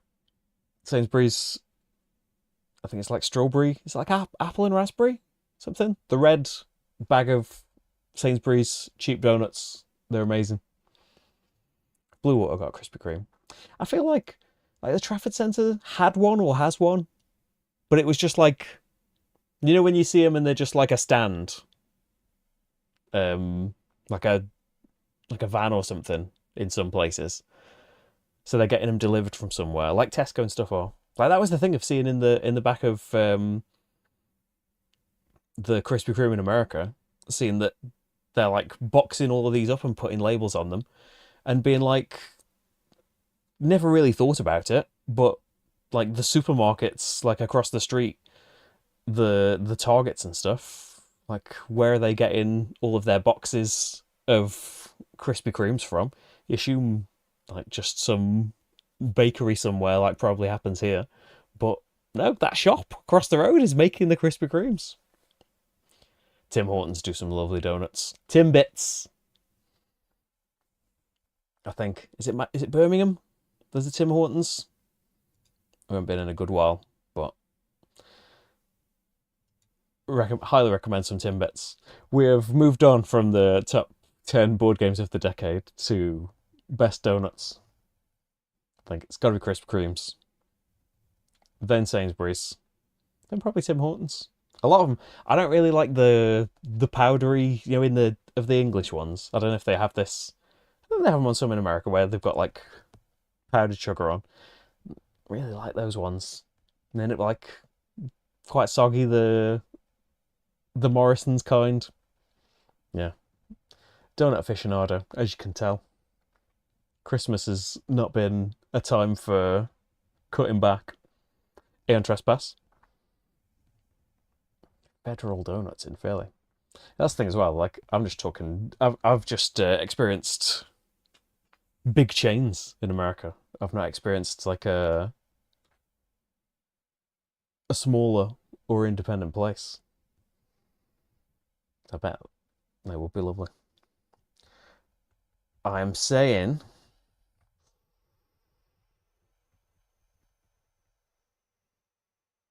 52 Realms Adventures. I'm sorry, Captain's Chair. I'm saying Captain's Chair. I'm saying inventors. I'm saying ashes. Hadrian's Wall. Heat. The Magnificent. Sorry, networks. Wayfarers. Turing Machine. Networks. Ada's Dream. Sleeping Gods. As I said last time, Colonist slips down just for being like, as much as I want it to be that long and want to experience the full thing, no fast forwards or anything like that, it's never going to get played because it's so long. Teotihuacan. Dice Theme Park. Pinball in Dice. Chronicles of Crime. Dragonfire. Colonists. Keeper. Wingspan. 52 Joules. Ooh. I think Glenmore too. Which edge is it? Woodcraft. Is Shadows of Brimstone currently number one?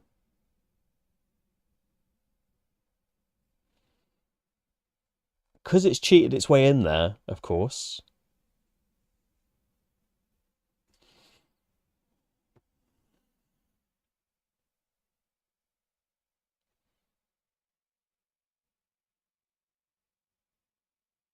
I'm sorry. Speakeasy. I'm sorry. I'm sorry, Euro fans. But I think Shadows of Brimstone is having it. I think A Feast for Odin. I think Speakeasy. Mudara. I think this is like the top 10 getting read out.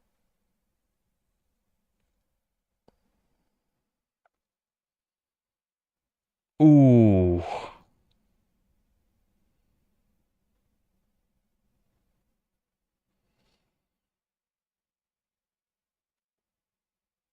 Snowdonia.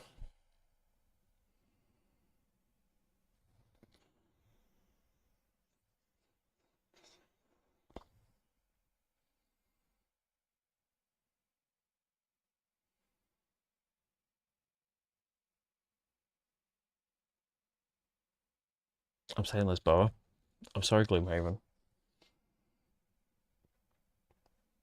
I'm saying Gloomhaven. Fuse.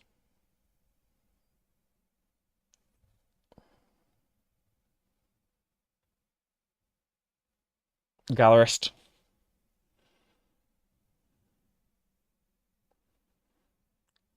Controversially,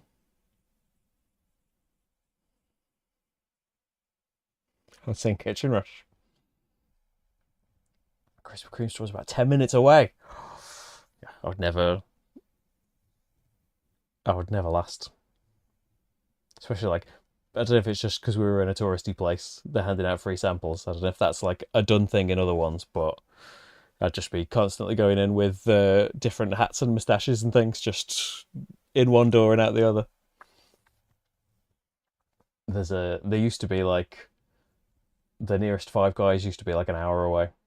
And so it was very easy for it to be like, a very, very occasional thing. Very lovely, very expensive. But there's one dead close now. Got to stay away.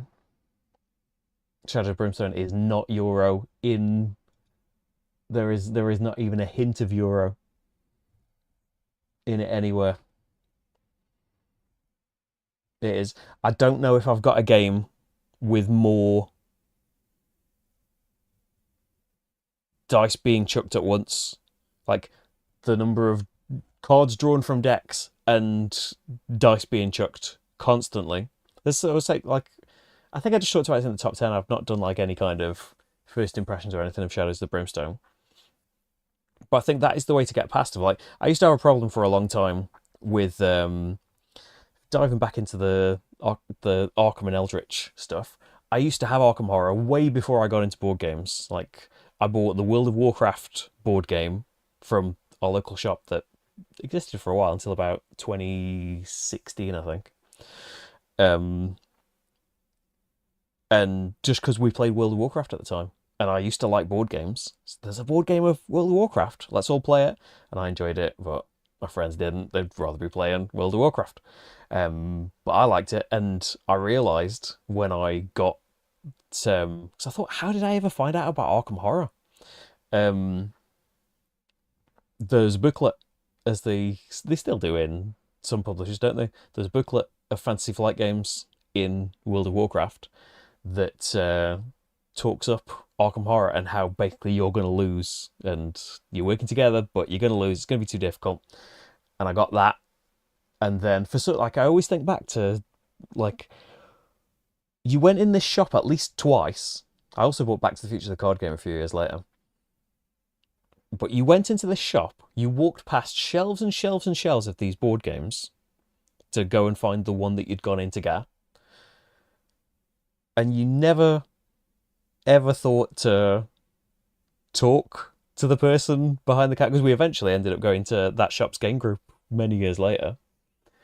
But yeah, never thought of like look at any of the other games there, the tables and stuff for you to try games out in. Yeah, none of it ever occurred to me. And played Arkham Horror, and we did enjoy that and play that a fair bit. The second edition, and in the years in between, like getting that and eventually, seeing tabletop and play some of these board games. Let's get Pandemic and stuff, and like the proper awakening happening. We played every now and then. Arkham Horror would come back out. I remember playing at a friend's barbecue a massive, like, must have been 8-player game of it that took all day, but it was so good. And then eventually, as I got more into board games and found like all of the YouTubers, and especially like with the revelation of Rado, and like being like, oh, there's games where we don't have to fight each other, and like, oh, there's like there's more co-ops than we've really discovered. I think maybe Pandemic had been the only big one up to then, and the only big Euro thing I'd played was maybe Agricola. There maybe have been a few more than that. But yeah, I'd when it kind of exploded, I'd be like trying to catch up on all of these games and getting far too much stuff off the geek market. And then we'd have a game night, and friends would be like, "Oh, why don't we play Arkham Horror?" And I'd be like, "Fed up of that. Roll to resolve. I've got all of these new games that I've learned that I want to get played, and you will play Arkham Horror again."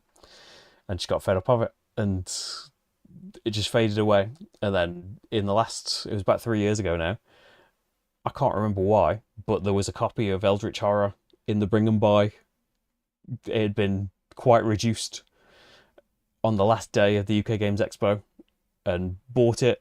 And I'd never played Eldritch because I'd seen things about it when I was into second edition Arkham, and thought, well, I don't want it streamlined. I don't want it changed. I like how clunky it is.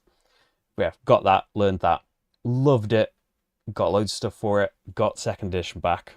I can't remember why I'm getting into all of this now, but yeah, that's my that's Arkham Horror. Yeah, it was one of the things. It I don't know why it didn't get me into board games, and we loved it, but it just stayed in its little. Well, that's the only game like that. There are no other board games out there. But yeah, if we are doing the top 10, the top 50 of all time, like 100%, Arkham and Eldritch are going to be pretty high up in it. But this is just the top 10 of things I put in the top 10s for the last 10 years.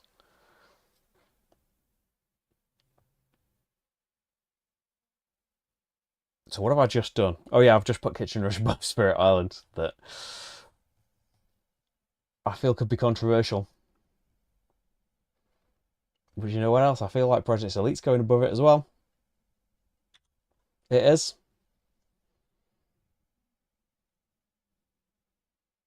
I feel like Death May Die is going above it. It is. Is Marvel United going above it?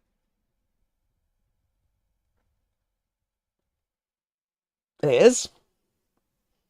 Is Primal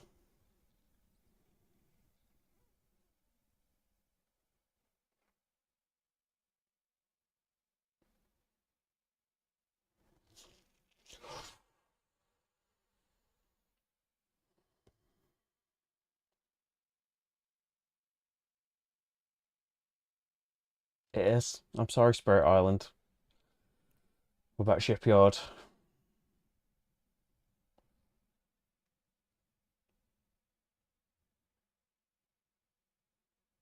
I think Spirit Island's taking it there. Slay the Spire. Ooh.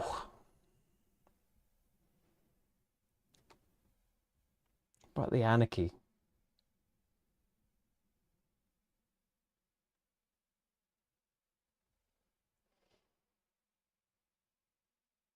We'll say the Anarchy.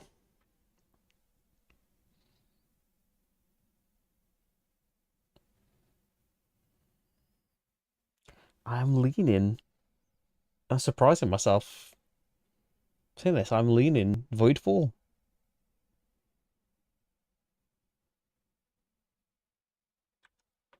Let's let the lean happen.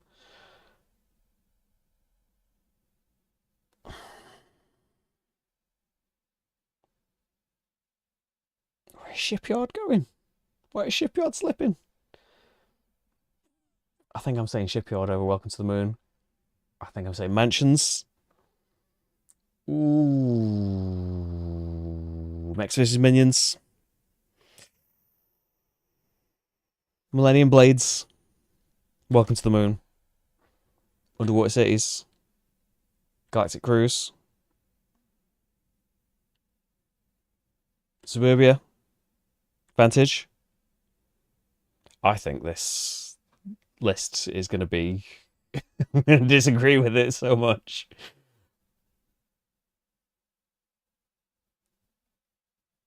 Hallertau. Iridia. And Trespass. 52 Realms. Captain's Chair. Inventors. Ashes. Hadrian's Wall. Days of Wonder standoff. I can't play Quadropolis on my own. I bet there's solar rules that I haven't seen. Heat. Magnificent. Wayfarers. Quadropolis. Praga. Seize the Bean. Scholars. Red Dragon. Let's go to Japan.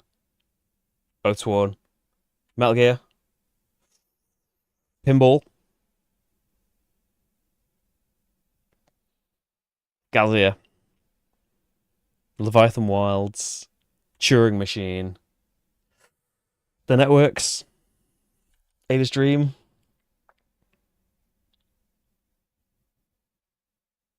Rococo. Saltfjord. On Mars. Roleplayer Adventures. Detective.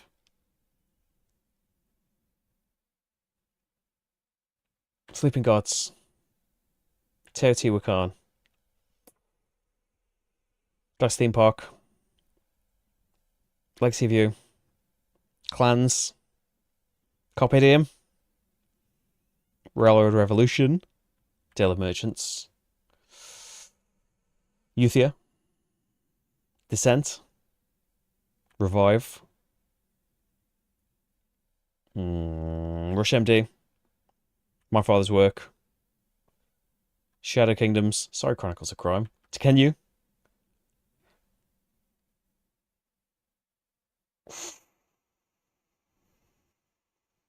Chronicles of Crime. Dragonfire. The Colonists. Ooh. Keeper.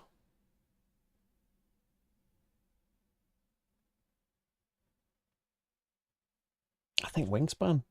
If we're going to have a game right now. Do 2 duels. I'm sorry, Messina. I'm sure I've ranked it above other things and it's not going to drop right down because of this, but I'm worried that it might. Glenmore 2. Ooh, Battle of the Delicious Games. I think Woodcraft. Messina. Riverside, Peacemakers, Civolution, Newton. Ooh. Under Falling Skies. Foothills. Forgotten Waters. This is getting too near the end now. The top 10's been decided and I don't agree with it.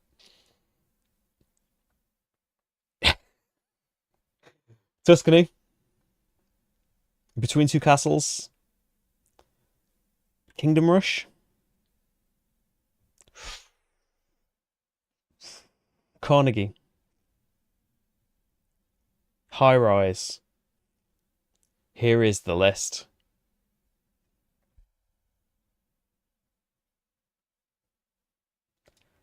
Here is, out of the, how many did we delete?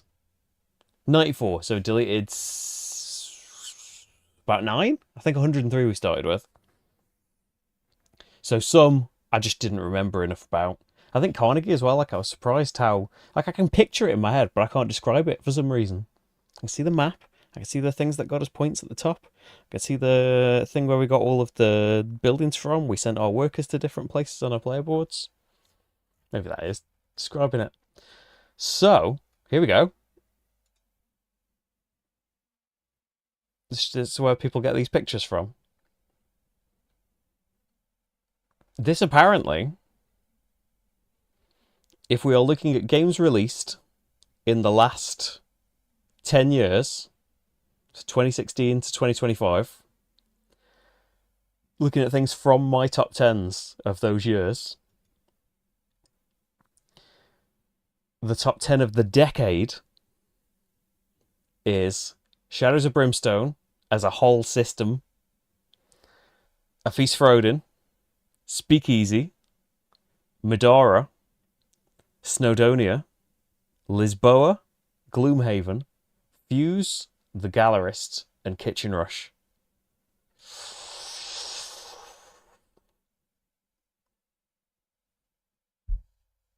I feel controversial about all that. I thought it's Spur Island 15 still.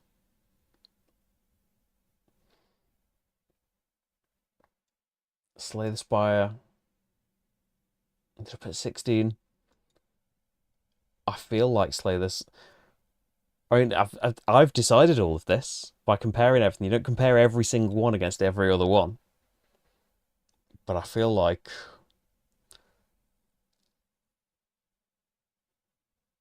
it's just controversial, isn't it, overall? What's me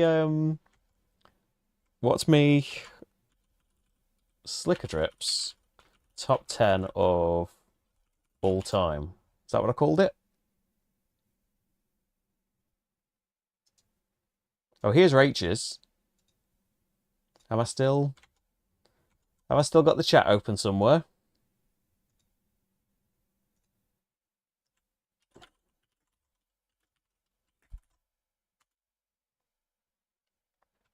Oh, I've got too many Chrome windows open. Here we go. It is called top 10 of all time. Why is that not the top result? Oh, there you go. You can hear me. Are these yellow things adverts?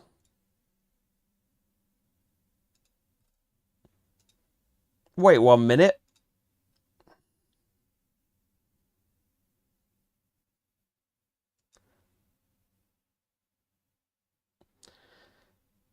This video is uploaded with legacy settings. Any edits will only have the option. What? To have ads fully on or what?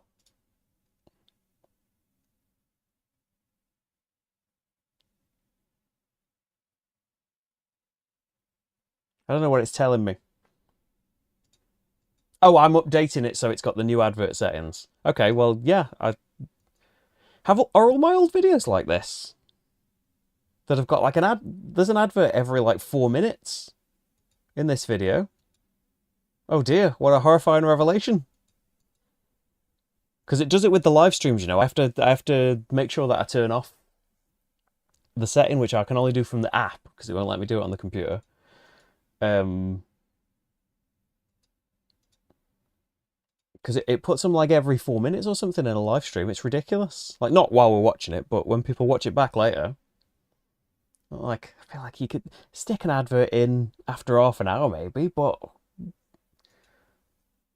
I click off YouTube videos when they're like that. Like who wants to see one that often? Oh dear. So if you think now, what if that's like that on the tangents from the top 10 that we're currently doing?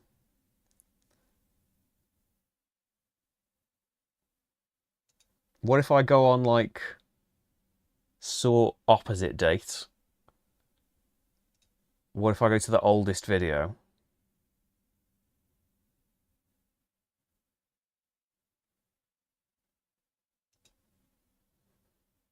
I think generally mid-roll ads aren't on at all. Okay, that's a relief. It must have just been different about the top 10. Yeah, if you ever spot if you ever spot a video of mine, and because I've had some nasty, furious comments about it in the past, it's a mistake. If a video's ever like that of mine, let me know. Its settings are wrong, and it shouldn't be like that. So what were you looking at? My top 10 of all time before we got into the advert controversy. So if I paste this into... Oh, look at the amazing articles that you could be reading from the wider internet. Look at that fresh-faced young guy. Oh, he's talking. I wanted you to stay as a thumbnail so that we could compare. Well, there we go. Get a great freeze frame of me with my mouth open. Got that Slicker Drip shirt somewhere. The Marty shirt. Let's get that off. I do miss. I miss when this was like in our living room, but I have still got the Kallax and stuff. It's what all of the games are on. You can't see it because it's been keyed out, but I loved how I had this set up with like all of the random bits everywhere and having the records in the back. That's my favourite setup. There isn't room in this room to do that. Like I'm on this side and the Kallax is over there, so it doesn't really line up the way things are in this room, but I missed that. That's what I wanted to say. Right, here we go. Can you see it behind my head? There we go. So 6.5 years ago, my top 10 of all time. So not completely comparable because we're just doing things from my top 10 lists from the last 10 years.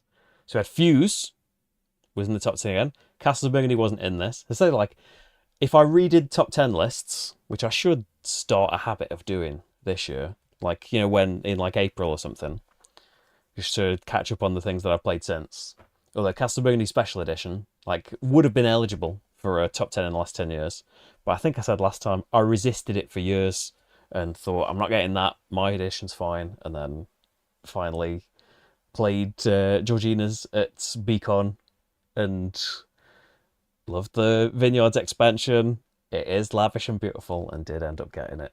So Castle Burgundy Special Edition could have probably at some point been eligible. Dungeon Pets, Nations, Roll for the Galaxy, Trajan, Kanban, Agricola, Pandemic, Gloomhaven. I said, yeah, Gloomhaven will slip from there. Wonder what others would.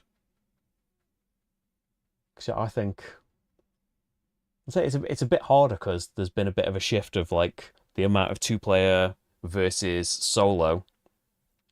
There's been partly with Sabrina being born, but also like a big shift in our two-player gaming. For we always loved and preferred co-ops, but our two-player game probably shifted to a majority, if not all, co-ops in the last couple of years. So that'll shift things. Like, I would love to try Kanban again with Rach. Rach has never played Kanban Eevee. And I think Kanban ended up in her top 10, which I do. I love that she loves Kanban because she does not like. She's not played them all, but I don't think she's enjoyed any other Vista Lacerda game, which is a shame. I think she liked Escape Plan, but she didn't love it like she loves Kanban. I feel like Slay the Spire should be high, but then where? Where's it gonna go? See, I feel like Medora should be higher. I feel like Odin should be a bit lower. But then when they're compared against each other, like is Speakeasy gonna stay there? I said I feel like it has rocketed to the top, but Lisboa's ended up higher than the Gallerist. And I don't think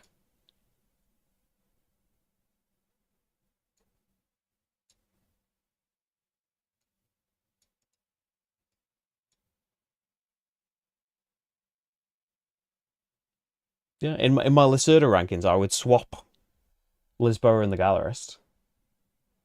But anyway, as I said at the start of it, it's a deeply flawed and unfair top 10 because, like, I don't update the top 10s of the year, so there'll be plenty of games I played after, like, in the year after, that never make it back in here, or that I'd only got a prototype of and never got a final one of, or things like that.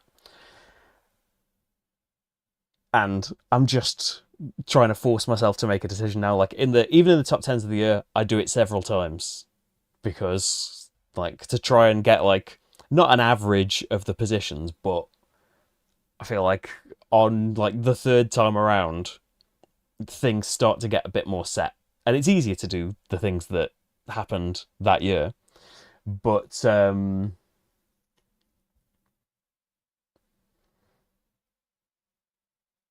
they're in my Google Drive somewhere. I think, like, there's like a spreadsheet of all of the iterations of the that top 10 of all time that I made.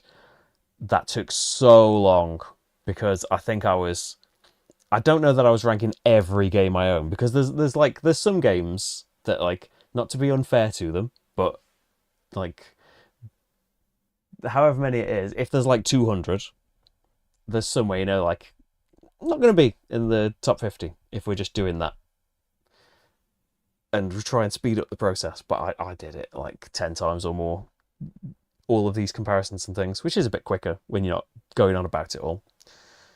But yeah, there's I do fewer top 10 lists because I agonize over it too much. When really, hey Dave, thanks for joining me from Australia. So we've got the 18 minutes. Yeah, I think the YouTube adverts have gotten ridiculous. When people let YouTube set the adverts, because that's like, if you don't go into the settings, like, you can just say no adverts in the middle at all. But I feel like it's fair enough if it's like a hour, 2 hour video. I think an advert in the middle's okay if you've got adverts on.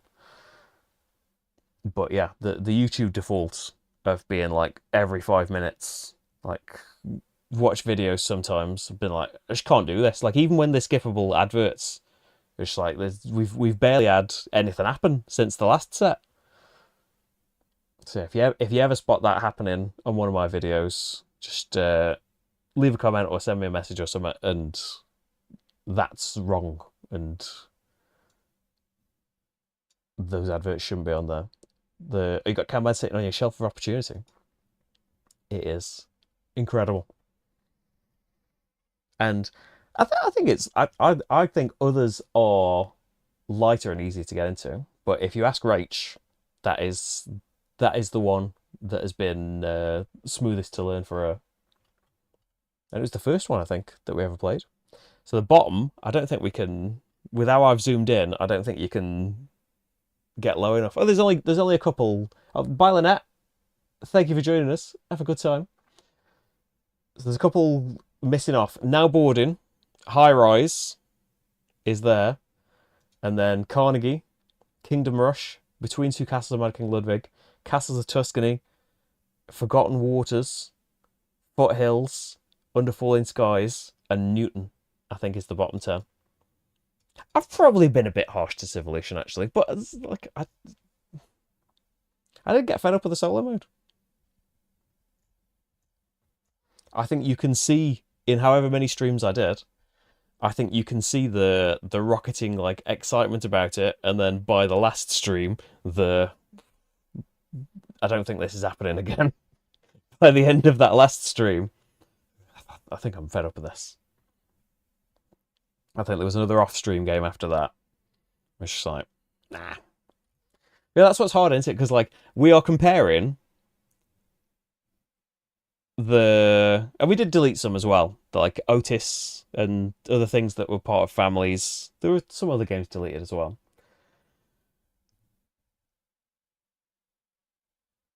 Like when you're making like a top 100 of your games anyway, like even number 100 is like really high. Like it seems bad, doesn't it? Even when you're like cutting things out of the top 10 every year, it feels really bad that that's not good enough to be in your video. But like it's the 11th. Like I played loads of games this year, so many come out. It's still the 11th one that I like the most. So yeah, even things that are like really low down. I think even things that I went off ultimately, I would still say Civolution was a great game. And if I played more like longer and competitive games, then Civolution would still be much higher. I don't think there's anything really where I went off it to the point of not liking it. I don't think. So what's the highest up? What's the highest entry of a game I don't have anymore? I think we'll have to go quite a way down for that. Iridia. So I suppose not very far down. But I do think I'd like. Let's say that hopefully we'll. I don't know how available it'll be in that distant future. But if we get the chance to get it again and go back to it, like we would maybe do something to tone down the combat or make it easier, or like we were thinking towards the end of the series when we were getting fed up of it, we were thinking, should we just skip the combat? We're thinking, oh, is it worth carrying on then if we're going to do that? But I think we should have, really. I think we should have just seen some more story. Forget the Arkham card game series we did, because as much as we enjoyed that in the beginning, one of the worst campaigns of the card game I think we've ever played. But yeah, I think the combat was cool in the beginning and stuff. Not to put it down entirely, but the exploration, adventuring, so chatting to the NPCs and other players, acting them out and stuff, and the quality of everything in that game, like how you go through the regions in there, like the maps, all of the different cards that you jigsaw together to make the map, and then they change as you like do things, as characters appear and disappear, like the wildly different things that happened as well in to be vague in the top 10 of the year as well, about some of the things that happen as you enter some of the towns, and just the random discoveries you'll have in Iridia as well, the way that like side quests and things will reappear in the travel decks and stuff. So yeah, even though we did decide, I think we're moving on from this,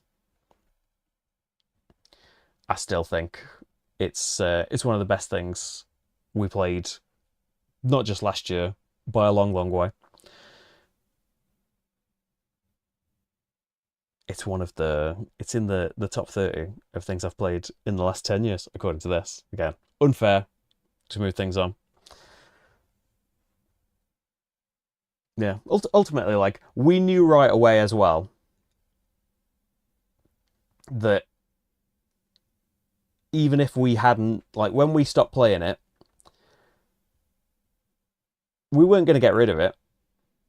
But like as the pressing need for Sabrina's room, like it had already been a very pressing need before then.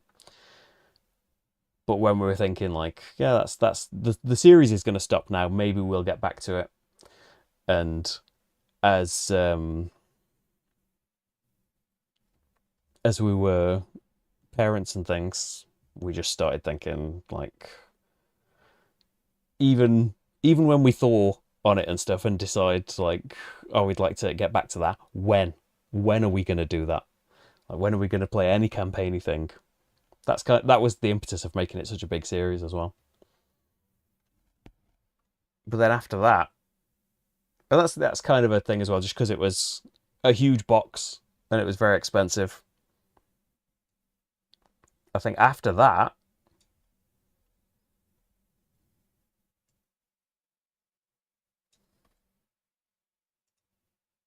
probably did role player adventures. Similar reason, just like finished it. Weren't going to play it again for a long time.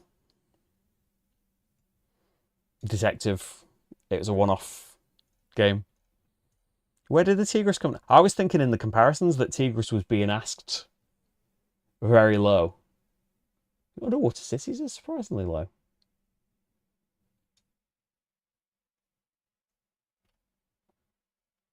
Where is it?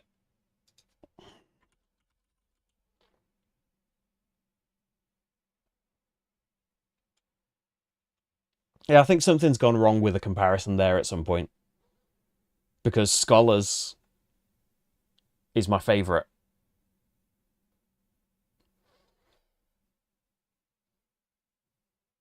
Of the three. So yeah, that would be.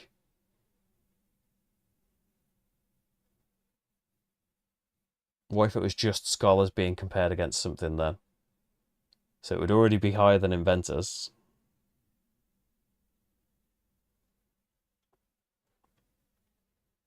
Hallertau's gotten very high up as well. I love Hallertau. It'd be 29. And Galactic Cruisers are very, very, very high as well.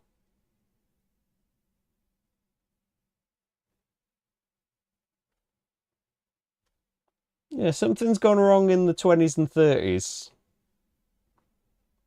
No, it's not all completely wrong, but yeah.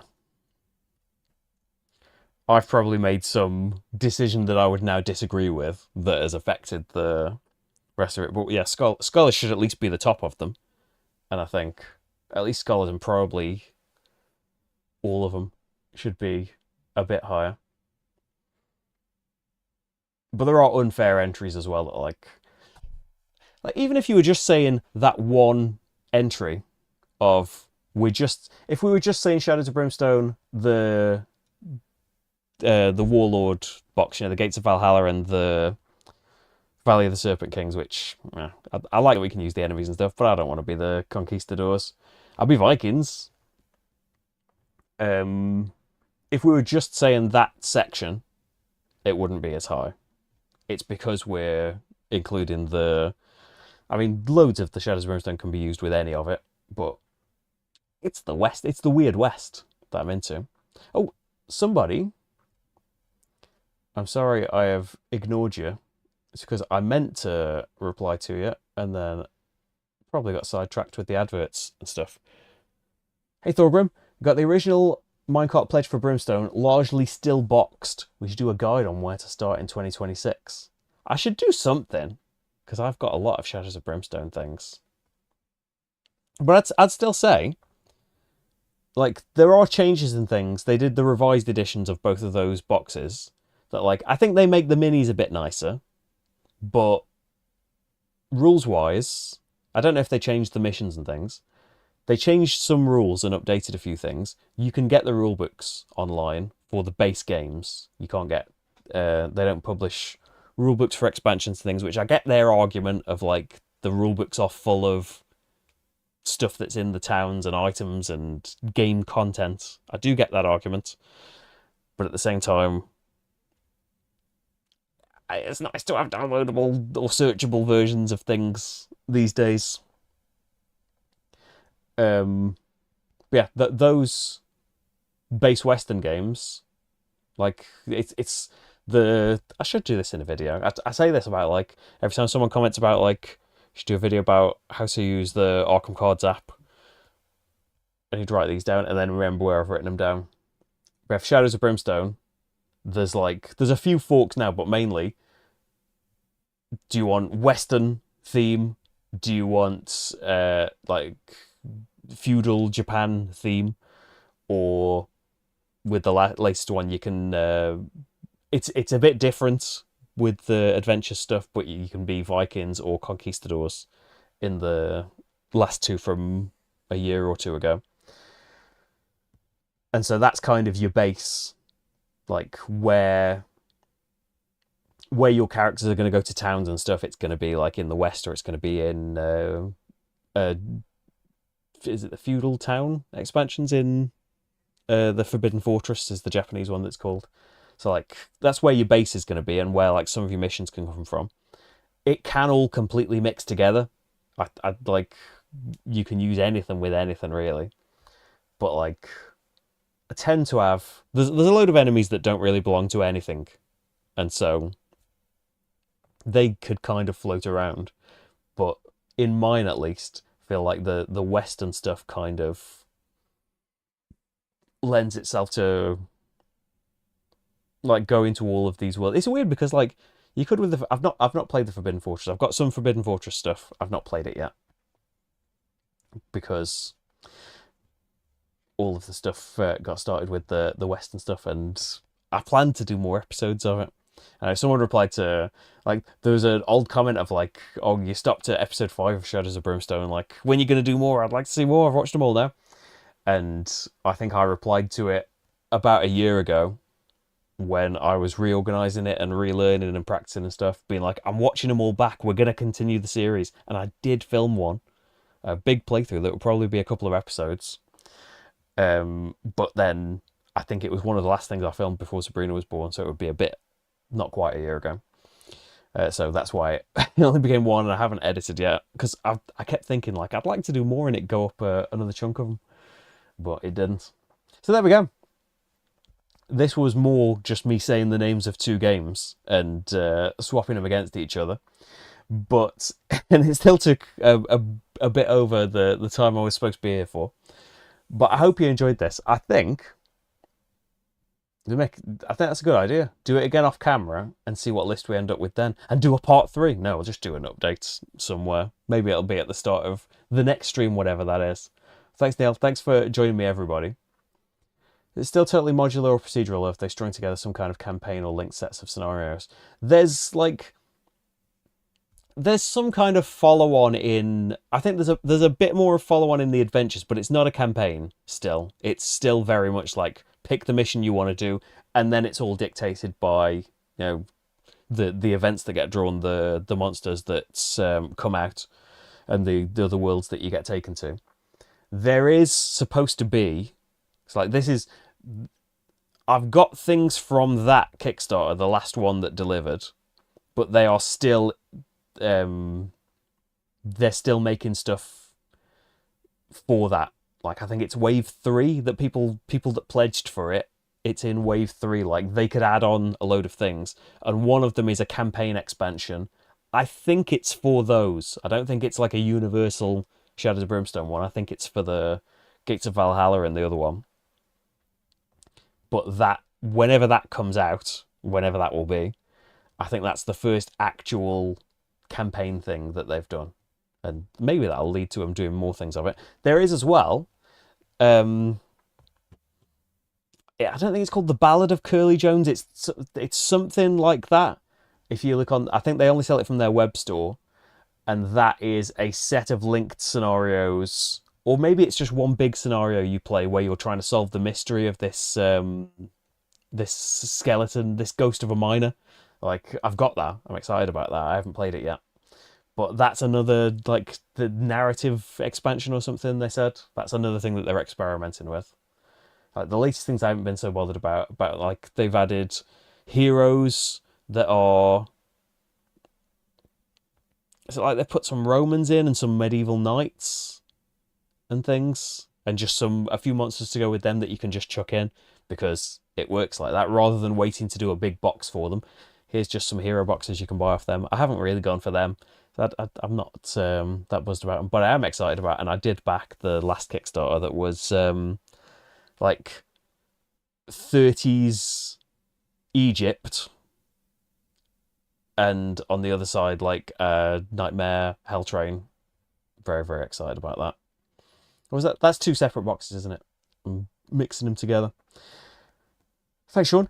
Thank everyone for being here. I have been. We'll see how part two goes, but I was really pleased with not only like how fun it was, just blathering on about all of these 90 odd games again, but how many people watched it as well. Like more people than generally watch a playthrough, which I know like top 10 will draw people in, but it seems from the views and the comments and stuff that yeah, I was pleasantly surprised with how well it did, especially as like in the couple of weeks between having the idea and doing the stream, I'd gradually gone off it and thought maybe this isn't a good idea. So I'm glad that I stuck to it and did it, because I think it turned out pretty well. Even if I disagree with the list already, I will. I think like the list should still be saved. I think so. I think I can just go at some point and just do it off without the pressure of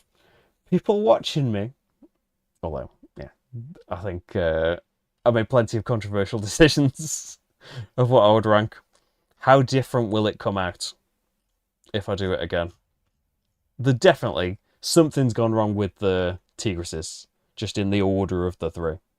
But yeah, it'd be interesting to see how different it would be, and it'll be interesting doing it as well. Like I don't think I'm going to do it live, ranking it all, but I definitely want to work out like at least a top 50, maybe even do a top 100 for the anniversary, which will be around April time. So it would be nice to try and line it up with that. And like I always think it would be nice to just plug in all of the games that I have into it and try and use some of that. Like even though it takes forever trying to rank, like you saw how long 100 takes. If trying to rank more than that, it just gets compounded and compounded. But it would be nice to use some of that as a basis for trying to cut down some more games, as it's gotten well beyond the point of being like, I love them all too much. The amount you love them doesn't matter. We haven't got space for them. So yeah, as time goes on, worse and worse sacrifices must be made. That's just the way things in it, of having the best hobby being the one that probably per game, like per thing in it, takes up a ton of space, especially if your tastes have, as well as all of the standard square box Euro-y things and Agricola rectangle boxes that the collection used to be. Now it's including things like Primal and Shadows of Brimstone that are taking up, say, considerably more than that. But yeah, things are good, aren't they? Game-wise. Thank you so much for being here, everyone. I'll be back. I don't know if there'll be another stream this week. Maybe there'll be one on Friday. We'll see how things go with the filming and the inventors and stuff. We'll see what that is. But yeah, definitely next week. I think Speakeasy. Last time I checked, Speakeasy was winning the playthrough vote. I should say, by the way, before like 2.5 hours into a stream, you can support me on Patreon. There's a link in the description. Below that, there's a button to join on YouTube if you would like. Patreon take less of a cut, and you get to join a monthly playthrough vote over there. But yeah, any way that you would prefer, it'd be great. And yeah, it's how I'm able to make these things. I don't know why my brain broke in the middle of saying all of that. But yeah, your support means everything. Thank you so much for being here, everyone. I'm glad you were here to see me through it, and I'm glad that you enjoyed this ranking thing. Maybe we'll have to... Does it have to be like secret? Because I like that we come out with a result of it, but maybe like halfway through the year we could do like a preliminary top 10 of the year of just what we've played so far. But most of them come out in the second half of the year. I don't know. I've just enjoyed this, and we can't do it every. We can't do the last 10 years every year. I have to think of a way of doing things like this, because it's although it's agonising trying to decide some of these things, and sometimes there was a load of dead air. It's nice. It's nice just not doing like a billion versions of it by myself and agonising for too long about it. It's nice having the pressure of just pick one and move on. even if I disagree with some of the results of that. But yeah, thank you everyone. I will be back live soon. Pre-recorded, 2 playthroughs went up yesterday, like just because the Kickstarters launched that day. But if you're interested in Arborea Rewild, which is a small, thinky, puzzly game based in the Arborea world, and the old ones of El Dorado, which is a cool card-based game of, well, it's not like the actions are in these card rows and stuff. You play a card to an action row and do all of the actions on the top, or you take all of the cards from an action row and do all the things on the bottom in these communal action rows that we're building up. And we're trying to build a temple to Cthulhu, because that's what the El Dorado was all about, actually. It wasn't gold. You can see they're both 2-player playthroughs as well. They went up yesterday, and there'll be more coming soon. Ada's Dream, which you may have caught mistakenly went up last week. That should be coming up on Sunday or Monday, I think, as well. So yeah, plenty coming out. Thank you so much for watching, everyone. I will see you soon. Bye-bye. Bye. Bye. Bye.